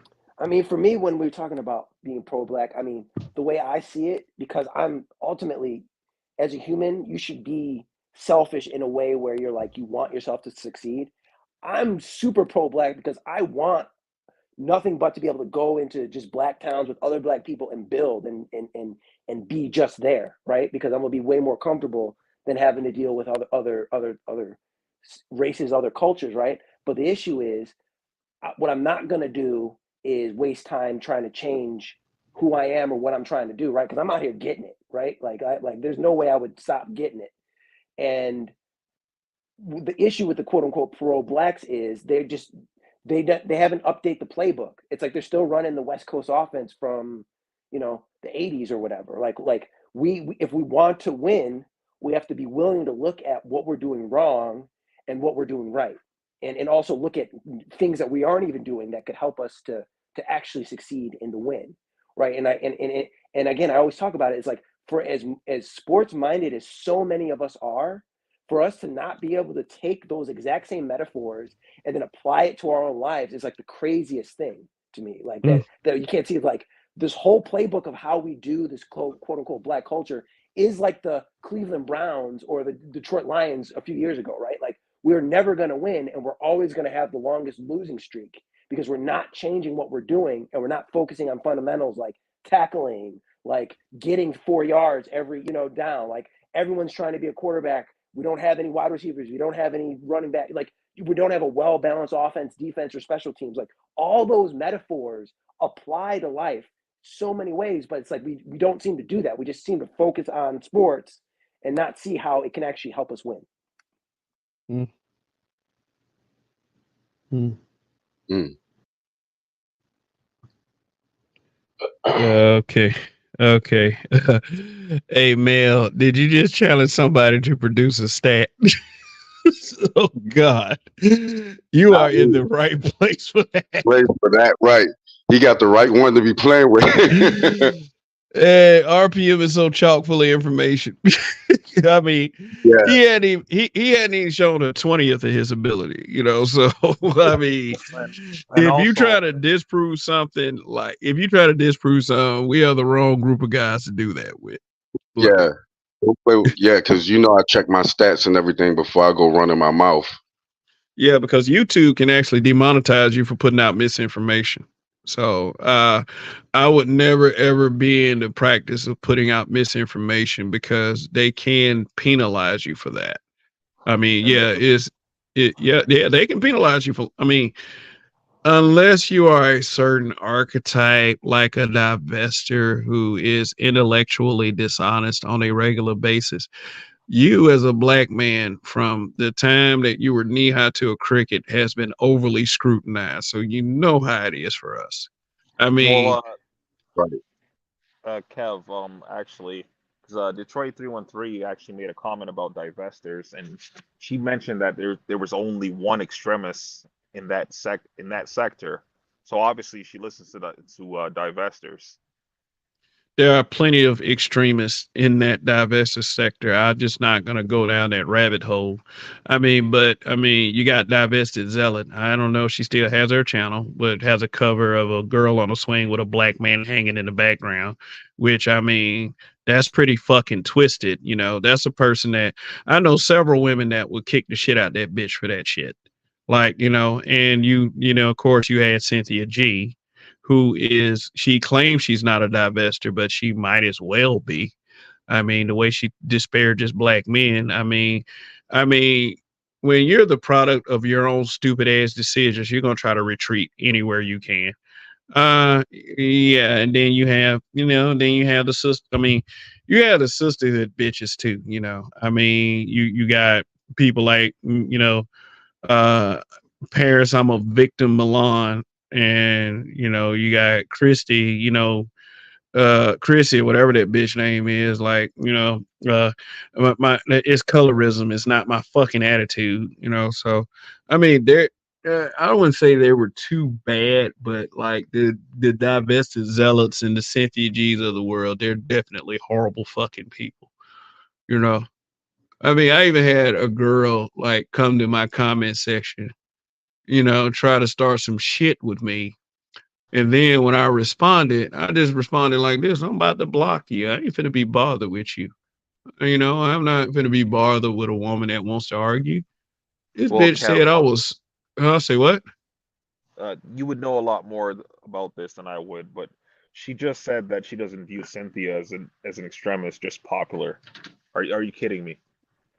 Cynthia G is an extremist. Anybody that says you might as well go ahead and kill black male babies, that's pretty extreme. That's like me saying that's like me saying men should get away with SA because the way a woman dresses. That is a ridiculous fucking statement to make. And she's made a lot of ridiculous statements. And you know what the saddest part about it is? The saddest part about it is ain't even the women that follow her. The saddest part about Cynthia G is most black men have displayed that they don't have the spine or testicular fortitude necessary to nip that shit in the bud. But it's kind of tough to nip the shit in the bud when you have the support of a machine that hates you anyway. So yeah, as far as extremism, I would say Cynthia G is pretty much an extremist.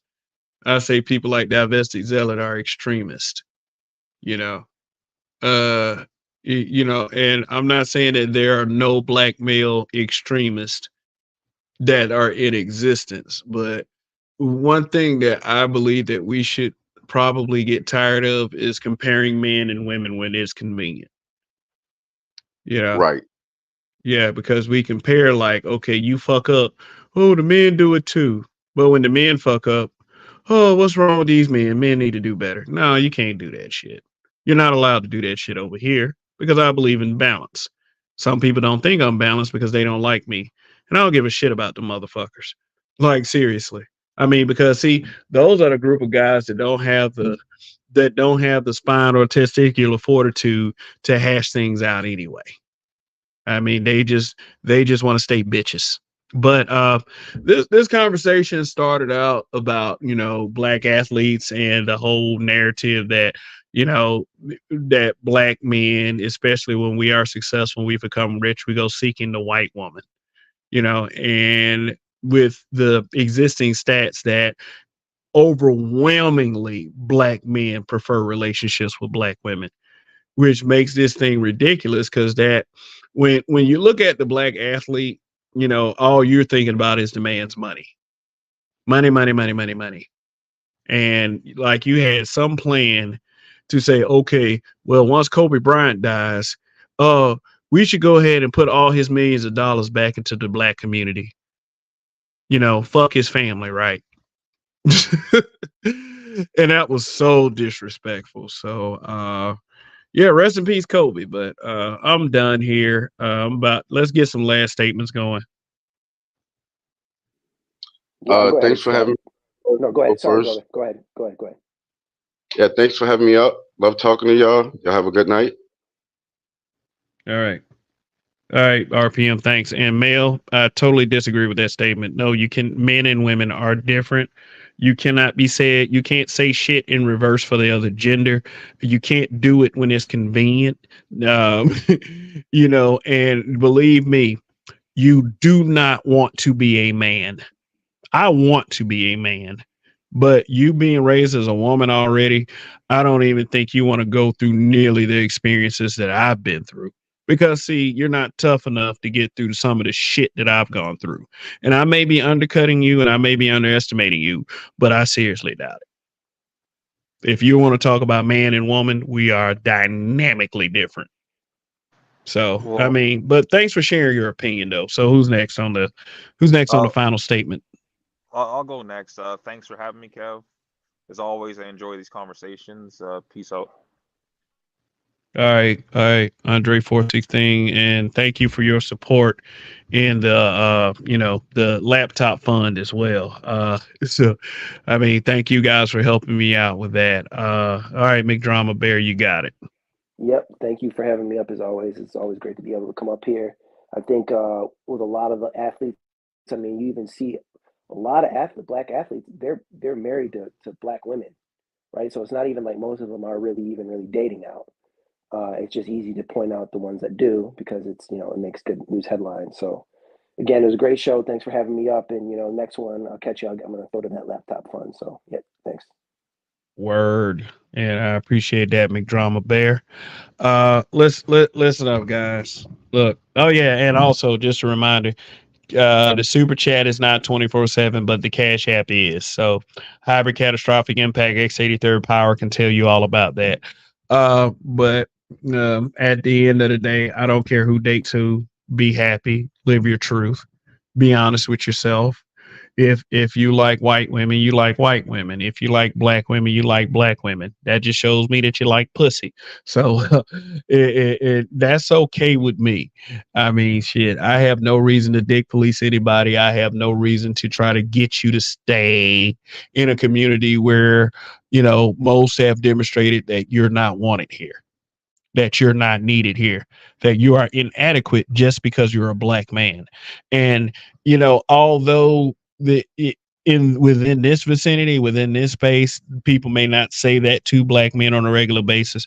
There have been black men that have experienced this. And we cannot ignore it. We can't treat them like they're just a bunch of whiny crybabies, blah, blah, blah. Yeah, we as black men, we have stories to tell. I'm sorry if that perturbs you. I'm sorry if that triggers you somewhat. And yeah, it should trigger you. It has for us. But look, guys, this is coming from a man that is married to a black woman. I do not care. I don't. For a race of people that will sink in all this support for the LGBT community and their relationship dynamics. I mean, and I don't forget that, you use their lifestyle to insult heterosexual black men, which is another thing that's making, black men say this community can kick rocks. I'm not encouraging that you do that. I do. Well, the only thing I will say is, to those men, just don't forget who you are. Because this country, your people, will never ever let you forget. But date who you want. That's the end of it. Hey, if it wasn't for interracial dating, you would not have had Barack Obama. And those are facts. So anyway, that's it. I'm done. And thank you all for, whoever jumped on the panel and whoever, whoever, like, especially on Super Chat, another Super Chat. All right, McDrama Bear, thank you for the 20. Thank you for the 20. I'm going to go ahead and add you to the list and I will update this banner for next show. So let me write you down real quick. I don't want to forget any of you. So I don't want to forget any of you guys. for helping me out and, helping me do this thing. And this will help continue to encourage me to keep making content because, you guys make me feel like that although I do have some haters that will say otherwise, y'all do make me feel, you all make me feel as if I do offer some value to the space. And I will end with that. So date who you want. Thank you for all your support. Looks like I'm going to have a new laptop real soon. Long live the habitual line steppers and can we trust? Don't give up, black man. Don't give up. Win. Peace out.